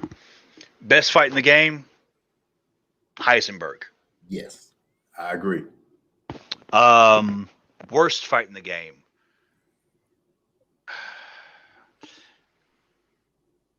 Just because how it made you feel at the end, worst fight in the game was probably Donna. Donna wasn't really a things like that. That was just mostly like true. Okay, fair. But if you're actually talking like fights, worst fight in the game. Oof. That honestly be a toss-up either between Mother Miranda herself or the daughters. Oh yeah. Like you said, like I told you, Mother Miranda to me was disappointing because she was the final boss and things like that. Yeah. Besides her, how predictable her attacks, how predictable her attack pattern was, just made it easy. Because Heisenberg, the other monsters or the other bosses' attack patterns were at least more complex in my mind. That Mother Miranda just. After that, it'd probably go Moreau. Although it kind of fits with him, that his fight is kind of... Moreau kind of fits with his character. And probably the dude with the hammer, and then Lady Dimitrescu, and then Heisenberg at the top. Yeah. That's just how I'd rate it. Yeah, like I said earlier, the reason why Lady Dimitrescu and things like that was like very disappointing to me and things like that, because they were the most anticipated when it came to this whole entire thing. Because, like I said, that's who all the game talked about. That's who they basically built this whole entire thing upon right here. So it's like when you sit right here, like thinking like these are going to be like the main characters up in here, and then like about one tiny quarter into the goddamn game right there, you encounter them saying that quick right there, and you basically take them out. It's like they are the first ones that you basically take out in this whole entire thing, and I'm just like, and when that happens right there, it's like damn, that's it. It's like y'all literally built this game around these four characters right here, and I done already took their motherfucking ass out. It's like. Don't get me wrong. I love the fact that what I thought was going to be the whole game was just a minute part of it. Mm-hmm. I did like that. I did like the whole, again, like I said, this was just a distraction for all the fucking simps to stop digging into the game and just focus on the titties. And they did that right there because, man, it's when she came out and they started showing, I mean, man, The when internet her fucking 9-foot ass, when that fucking video of her 9-foot ass dropping through that door, the internet lost their shit. I mean, the Rule 34s, the cosplays, the motherfuckers sitting right here like, step on me. Oh, and it was that one TikTok video where you had that one. She's like, it's just like she just gets snatched up by the throat, She gets choked, and she's like, "Got anything to say?" Harder. Yeah, it's like she's looking right there at the person that she's choking is just smiling. Like, what the fuck is wrong with you? Oh, and the mods, man. Oh, the fly swap, bro. Like, hang on. I'm actually kind of curious. I'm gonna go. Hang on. Let me go to fucking Nexus right the fuck now. I'm kind of curious. For the nude mod? Not the nude mods. But I'm literally kind of curious. Let's see here. Games. Okay, so like cause you remember that time when I showed like what Scirocco, like one of the Let's Players on here, and they got like the fly swatter, they got like the fly swatter mod. The fly swatter mod. Don't get me wrong. Don't get me wrong. You shoot when you shot the motherfucker in the head, and all she does is fix her fucking hat. I'm like, oh shit. Oh yeah, I remember that one too. Just like she just like went back a little and just fixed that shit back right there. Oh yeah, you knew you was goddamn in trouble then. Yep. Yeah, but they got like thick Lady Dimitrescu. They got her in like lingerie. They got her thick in Lady like Dimitrescu, bondage Lady Dimitrescu. Oh God, Thomas the Tank Engine face Dimitrescu. Oh man, that one.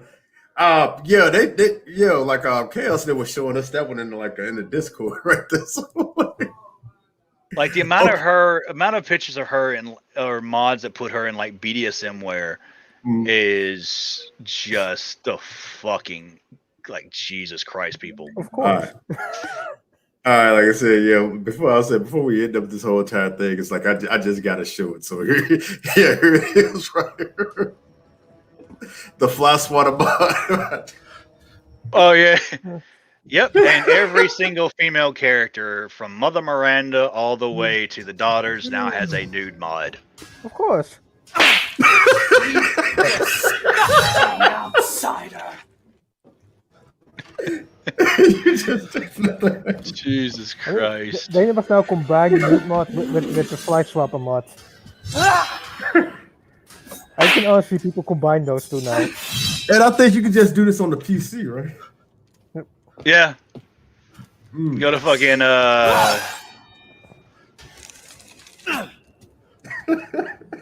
You don't. A rat can't run from the dragon's claws.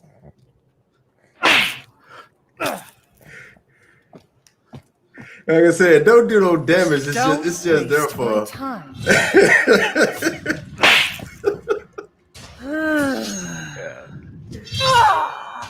like this bitch is this motherfucker is just spanking Alcyon. Alcina.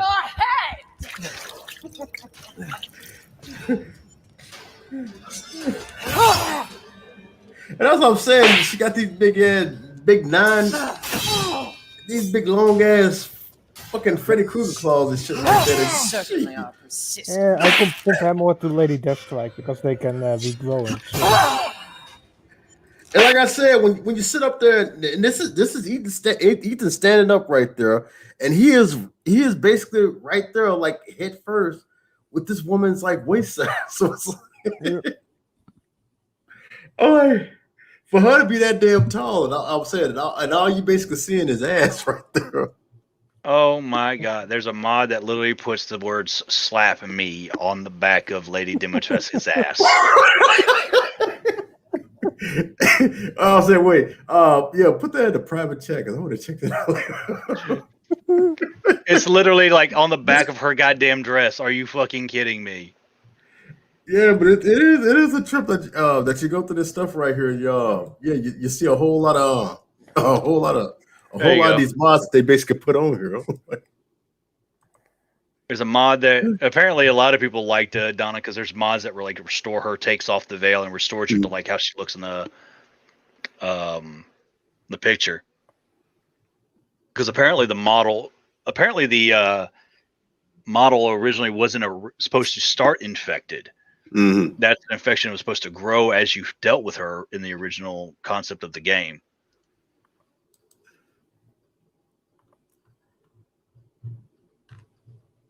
Oh man.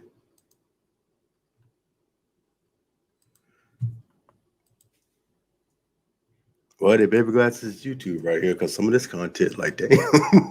Oh yeah, you won't fuck you. Mm-mm. Yeah, but like all the stuff that they basically put on here right here where you can basically see all the mods. Let's see if I can basically show this. Well, this is on YouTube right here, so of course I can. Yeah, it's like how they basically, like I'm saying, you know, like latex bikini, like, or you like a lightsaber. Let's see, like Tamal, yeah, like okay, like what up? Yeah, like Pete Night Out, where they got like they got dressed up like this, but then they got Heisenberg dressed up like Deadpool or something like that, man. Like, yeah, Thick Lady Magneto. Dimitrescu. Yeah. Right here. Yeah. You got fucking Chris Redfield's head on the baby's body, and the baby's head on Chris's body. Yeah, some of the bars over here, man, have been a trip, man. Yeah. Like you're going there like, okay. And you mostly see them on Lady Dimitrescu, like they yeah, I've seen a few that they basically did for like for the daughters, but like you know, many haven't basically came out yet, but man, they have been doing some stuff on here like, oh man. And like I said, like the Rule 34 and the cosplayers, oh man, it's like how we was talking about. Yeah, like come like October and things like that, man. Who knows how many people gonna come out? Oh no, you know there's gonna be you know for a fact that there's gonna be sexy village costumes. They're going to make them. There's gonna be a fucking thing for Halloween. Especially like I'm saying, you know, like I would love to see the faux females that could pull off Lady Dimitrescu and her daughters right here.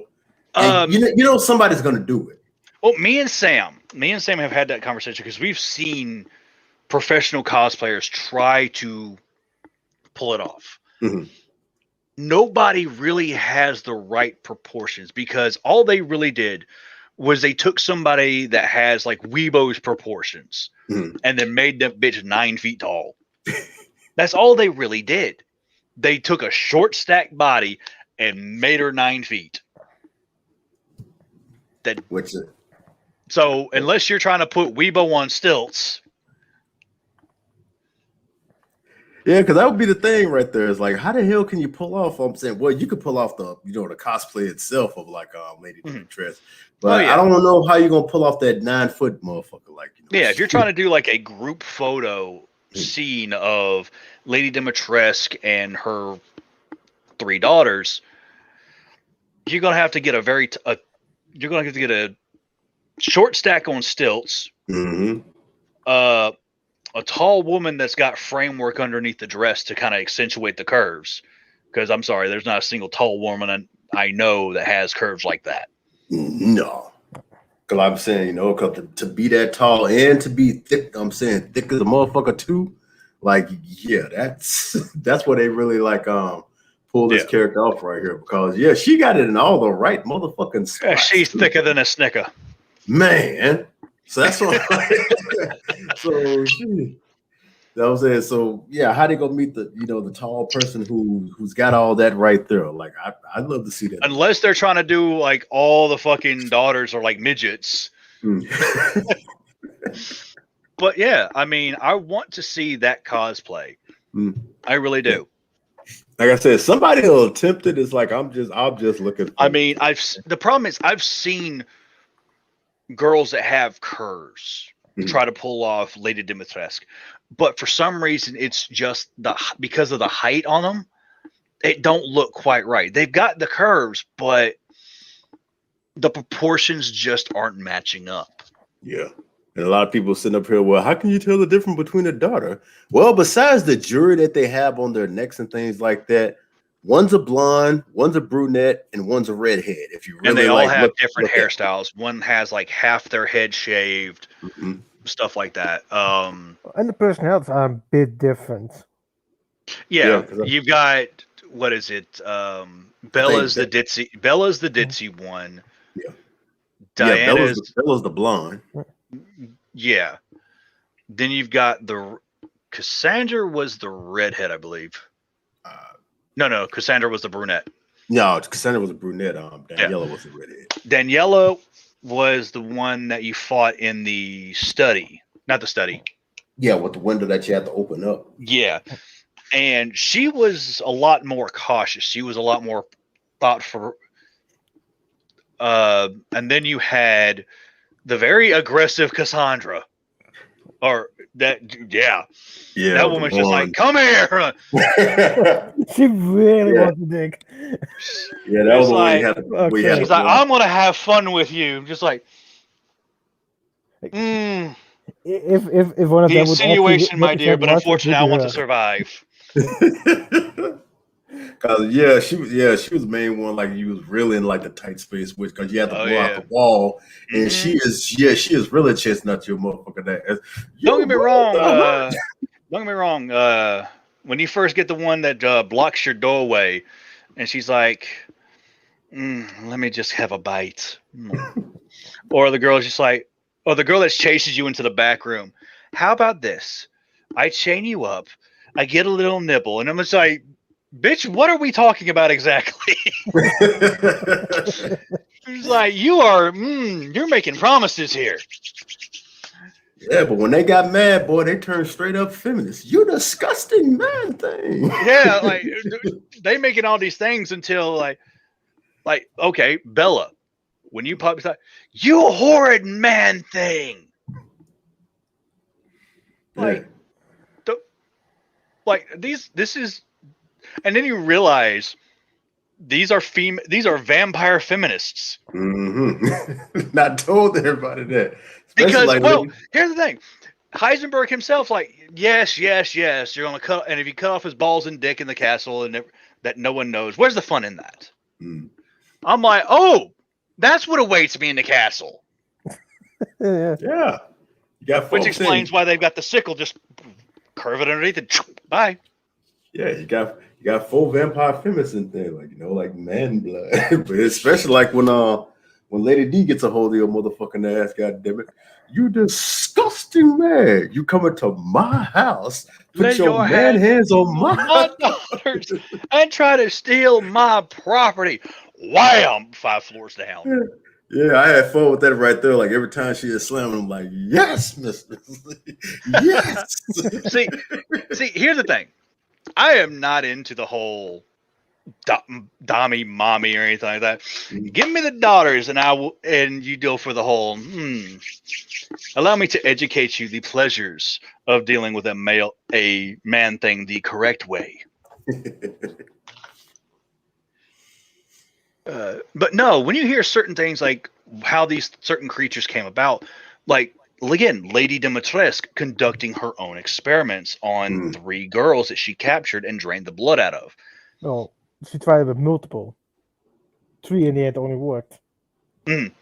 And the fly that got exposed to the mycelium ended up slowly.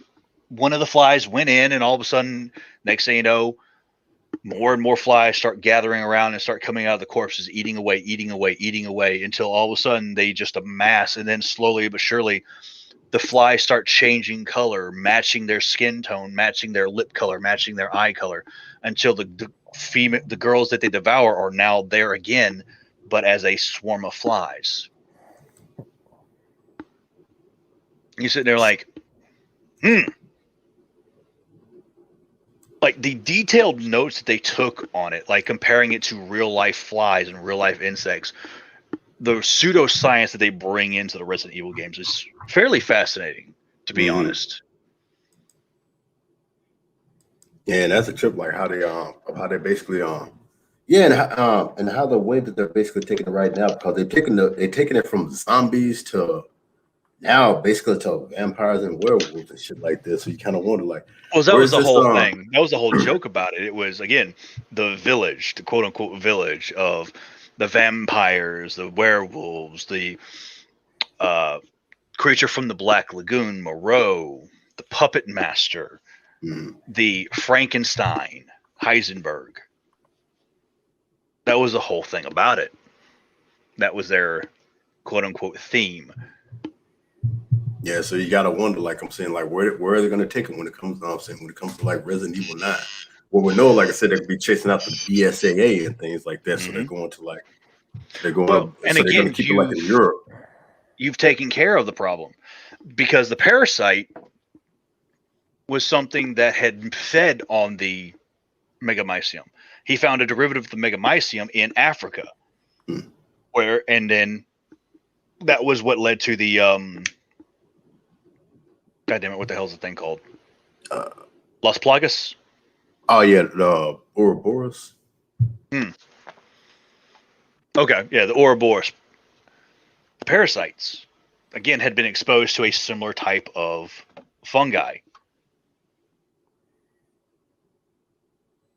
So you basically taken out the root of all of it. Where does it go from here? Because we know before Wesker had died, what you saw in 6. This guy Resident Evil space. Don't give him ideas, man. Again, I'm very happy with the direction they've taken 7 and 8. Because let's be honest, 5 and 6 were getting stupid. Oh, 6, man! Like 6 was a huge disappointment, man. They just cluttered so much stuff together. Now, I do like the fact that they just kind of it's kind of what they did here. Here's our story. We know where it's going to start. I mean, this is what we're basically doing. Well, we don't have anything else. Well, but people are still expecting the game. Throw something together. That's kind of what they did. I did like the fact that they did point out that now that Wesker's gone, he did have all these plans, all these projects that he had started and split up that are now going and running amok, with Ada Wong kind of pulling some of the strings. Yeah, and then plus, like I said, I think they kind of figured that the whole zombie thing was kind of played out because, you know, everybody else started using zombies. Because you saw all these other zombie games coming out, you know, Dead Rise and Dying Light, which Dying Light 2 is coming out in December and things like that. So it's like, with there's everybody some things I'm looking forward to about that, and there's some things I'm kind of a little on it. With everybody using like zombies and things like this, like that's why I feel like they wanted to go like another different route with the mold. Which, to an extent, it makes sense because think about it. Why would it constantly be zombies when the whole thing about the Las Plagas, the Ouroboros, the Megamycete, it's a constantly causing a mutation and evolution. That was the whole thing. Like, obviously, it kind of changed up with the fungus because Mother Miranda's whole thing was not forced human evolution. It was resurrecting her dead daughter. But it never made sense to me why it was always the same zombie thing. Yeah. Why didn't it ever evolve into something else? Well, it kept evolving when it came to like the bosses and things like that, you know, like from Tyrant to Nemesis to Mr. X to what? He said stars, Nemesis. Yeah. I just like between those, like I said, till basically like to Ouroboros to, you know, up to what we basically got right now. But yeah, it's like when it came to like the things like the zombies and stuff like that, that's where it really like started like started like dulling out. It's like some like brand new, I don't know, some brand new minor characters to bring out and shit like that. Like for instance, like how they found like those BSA soldiers that look like mini tyrants and things like that. You know, that could be like the brand new thing. Well, maybe in the next ones they're gonna use the more Japanese monsters because there is a slew of the fucking monsters. Which I'm saying, you know, like keep my eye. I'm really like, you know what I'm saying, you know, like now used combined with the vampire, but they can. I'm interested in what they're gonna do and things like that. You know, it's gonna be probably like what 5 or 6 years before they bring this motherfucker out. But yeah. Well, right now, again, I think a lot of the reason why we ended up with this kind of a half-finished product, to be honest. It's because they're kind of putting themselves way too thin, because they weren't just working on this game. They were also working on the remakes. They're working on the remake of Resident Evil 4. So, Wait, that's so they are doing a remake? as far as I'm still aware of, they are. I thought they did Code Veronica first. I would think they would, but you know, they said fuck the timeline.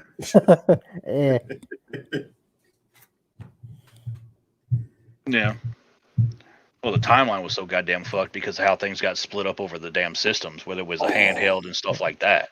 Oh man, the timeline. I think I seen somebody who actually went through that damn timeline, and I'm like, I'm so fucking confused. Whether it be Revelations and all that crap back in fucking because you had games that took place. Oh, this took place prior to 3 games ago. What? Yeah, because you had like Revelation. You had like Dead Aim. You had like Then there are like they even included like the animated series and things like that. You know, like Degeneration and stuff like that. Yep. Which I'm like, I ain't seen those, so shit, y'all lost me. I watched a few of them. There's 3 animated ones. The first 2 were not bad. The third one was kind of stupid. And they're gonna reboot the movies. Oh shit! Well, like I said, it could have been bad though, man. You ever see that Metal Gear timeline? Oh God. Oh man, that will give you a. All right, let's see. There it is. Kingdom Hearts timeline. All right, but like I said, we always been going for like 2.5 right there, man. So plus like snatching up for to get ready to do like the AAA. But like in all, like I said, I like this game. It was very good. Now graphic wise and things like that, it was so good. Especially like the castle and things like that. The castle was very beautiful. And the factory part, like I said, that was very, very well made, very well put. Now the fights were all right. It's just that some that I'm just like, like it could have been better. Like, like for instance, like Don and Moreau could have been way better and things like that, Now, and as like I said, I understand like I told you, like with Donna's part of not including weapons because I don't want to shoot the baby, even though Rico unload on the fetus. That thing's an ungodly abomination. Let's do this. That's all I'm glad. Like I said, you could run away from it. It was a baby. It wasn't that smart unless you ran. That's one thing that I was thinking about. Like, said, but the whole baby part is like you hallucinate the baby being there. Like everything is basically a hallucination. You half the shit you see doesn't actually happen. Shit, that's but a hell of an after you hallucination. achieve that doll chick, you have your weapons back. You didn't grab them; they just are back. So you hallucinate your weapons to be gone. They were never removed. Yes, because like I said, you was on the and they really didn't explain those flowers, like because that was apparently the reason why you was having like those hallucinations, like when you was going like up to the thing where you kept seeing like Mia, like Scarecrow from the Batman games, bit like that. It's like they mentioned them, but they never truly explained them, which they kind of dropped the ball right there. But other than all, like I was saying, it was really good. Like I said, the only really disappointment was them building this game around Lady Dimitrescu and her daughters and things like that. And they were the first motherfuckers that you took out. And it was just like, well, damn. That was the fun of the game right there. Later. Like, you had first the doll chick and the fish guy. Those two were the first two you actually take down. And then Dummy Mommy, basically. Then jump to Heisenberg. That would have been more interesting, in my opinion. But, But it still was a great game, so I'm just looking forward to see what they're gonna do in like Resident Evil 9 and seeing like how many DLCs they're gonna drop down in this motherfucking thing, right? Because I know they're gonna do it because one thing I was not done milking about. One thing I was a little disappointed about. Think about it. You had a missed opportunity. You have some Resident Evil games that are already multiplayer.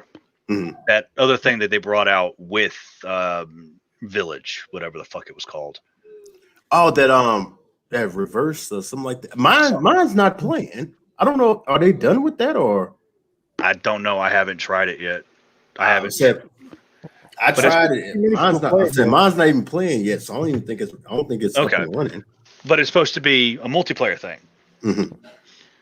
I would have loved to see Mercenaries as a multiplayer co-op option Yeah. on that game, because that would have been fun.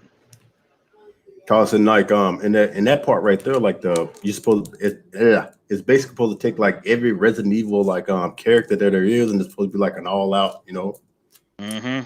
an all out thing. Oh Jesus! I just found the chronology of the goddamn Resident Evil games. Jesus. All right. It's gonna take you down a rabbit hole, man. But Oh like, yeah. Well, it's yeah. I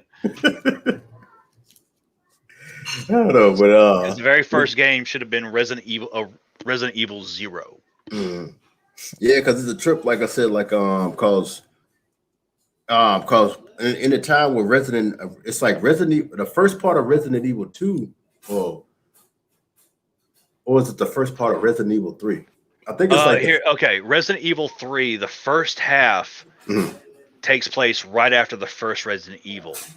Yeah, And then the second half is supposed to take place right after Resident Evil 2. Yeah, so that's what it was. It was like Resident Evil 1, the first half of Resident Evil 3, then Resident Evil 2, then the second part of Resident Evil 3. That's why I'm like, that shit gets confusing as hell. Then it goes into Resident Evil Survivor, then Code Veronica, then Resident Evil The Dark Side Chronicles, Resident Evil Umbrella Chronicles, then Resident Evil 4, then Revelations, Resident Evil 5, Revelations 2, Umbrella Corps, Resident Evil 6, 7, and then 8. Then Village. So it's like, yeah, that's man.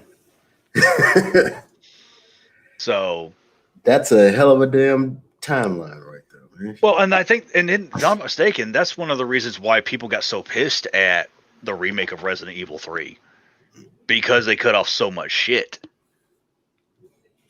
But yeah, and then they're twisting everything around for whatever things right there. That's why I was saying, like, when people talk about Resident Evil, like, like basically it's, stick to the original part right there. well, I mean, you have such a missed opportunity.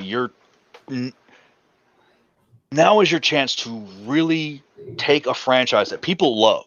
Like, I have memories on these games. Not just to bring them out to new generations, but to make it a better game. You can see where you messed up in the past. You can see where you left plot holes, where you left this, or what doesn't make sense, or where you we tried going down this route and kind of hit a brick wall with creativity and didn't know where to go with it. Better with other games. You have an opportunity and you're just kind of squandering it. Yeah. Like I said, I don't know. Maybe that do that in the future. But like I said, I'm finna end it on that part right there, man. Like I said, thank you for hanging out with me and talk about this game right here. Like I said, it's still a very cool.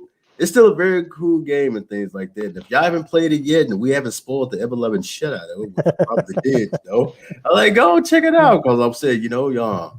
I said you might end up liking yourself. I know I did like it. Like there were parts here and there that, like I said, once again, that were a little bit disappointing. But in all in all, the game was was still good right here. Now, like I said, I'm just looking forward for Dying Light 2 to come out to see how that's basically gonna be right there. Yeah, I'm kind of curious. I mean, don't get me wrong. Some of the things talked about why they've had to postpone it and stuff like that. I'm kind of. But at the same time, I'm still going to try to give it my fair shake. Yeah. So I'm hoping it's going to be good and things like that. I like the first one. So hey, hopefully they end up making it a belt on right there. Shit. I've never finished the DLCs. Oh. Yeah, I'm saying it's a trip. Like I said, I'm not going to spoil it for you. Like I said, if you get a chance, like I said, check it out, especially before this come up right here, because it might explain more of what's going to this right here. But all right, but Reap, you got anything that you want to chill out, or you want to tell everybody how to reach you? Hell no, I don't stream. I don't do any of this bullshit. But hang out in Eve's Discord. Yep, I tend to hang out in Eve's Discord for the most part. Other than that, you might catch me on someone else's stream here and there. All right, Madness, what you got to show today? Well, I could just go with the LPs that I've watched, like Manga Minx, Tilt Chaos, Spoon, and Dubax Nova. But I'm gonna show instead like a channel called was it VGS, Video Games Sophistry, where he just talks about characters, hidden lore inside video games, and he did the Resi 8 as well. But he's either explained things about the Duke, the hidden lore behind it, his own theories, and bit through it. All right, I'm gonna have to check that out right there. And y'all already know me, like I said, I'm your boy Pat. You could always check me out at Twitter, your boy Pat47. You'd always check me out over here on Twitter. My old school video, like your boy Pat channel. This right here, my live stream channel, Your Boy Live. You could also check me out on Psycho Rick and D Wayne, which I was supposed to drop down some videos this week, but unfortunately, being under the weather with all the shit that I goddamn had, I just never got on to them. So I'm gonna try to work on them this weekend to make sure that I have a line of them to come out next week to make up for that right there.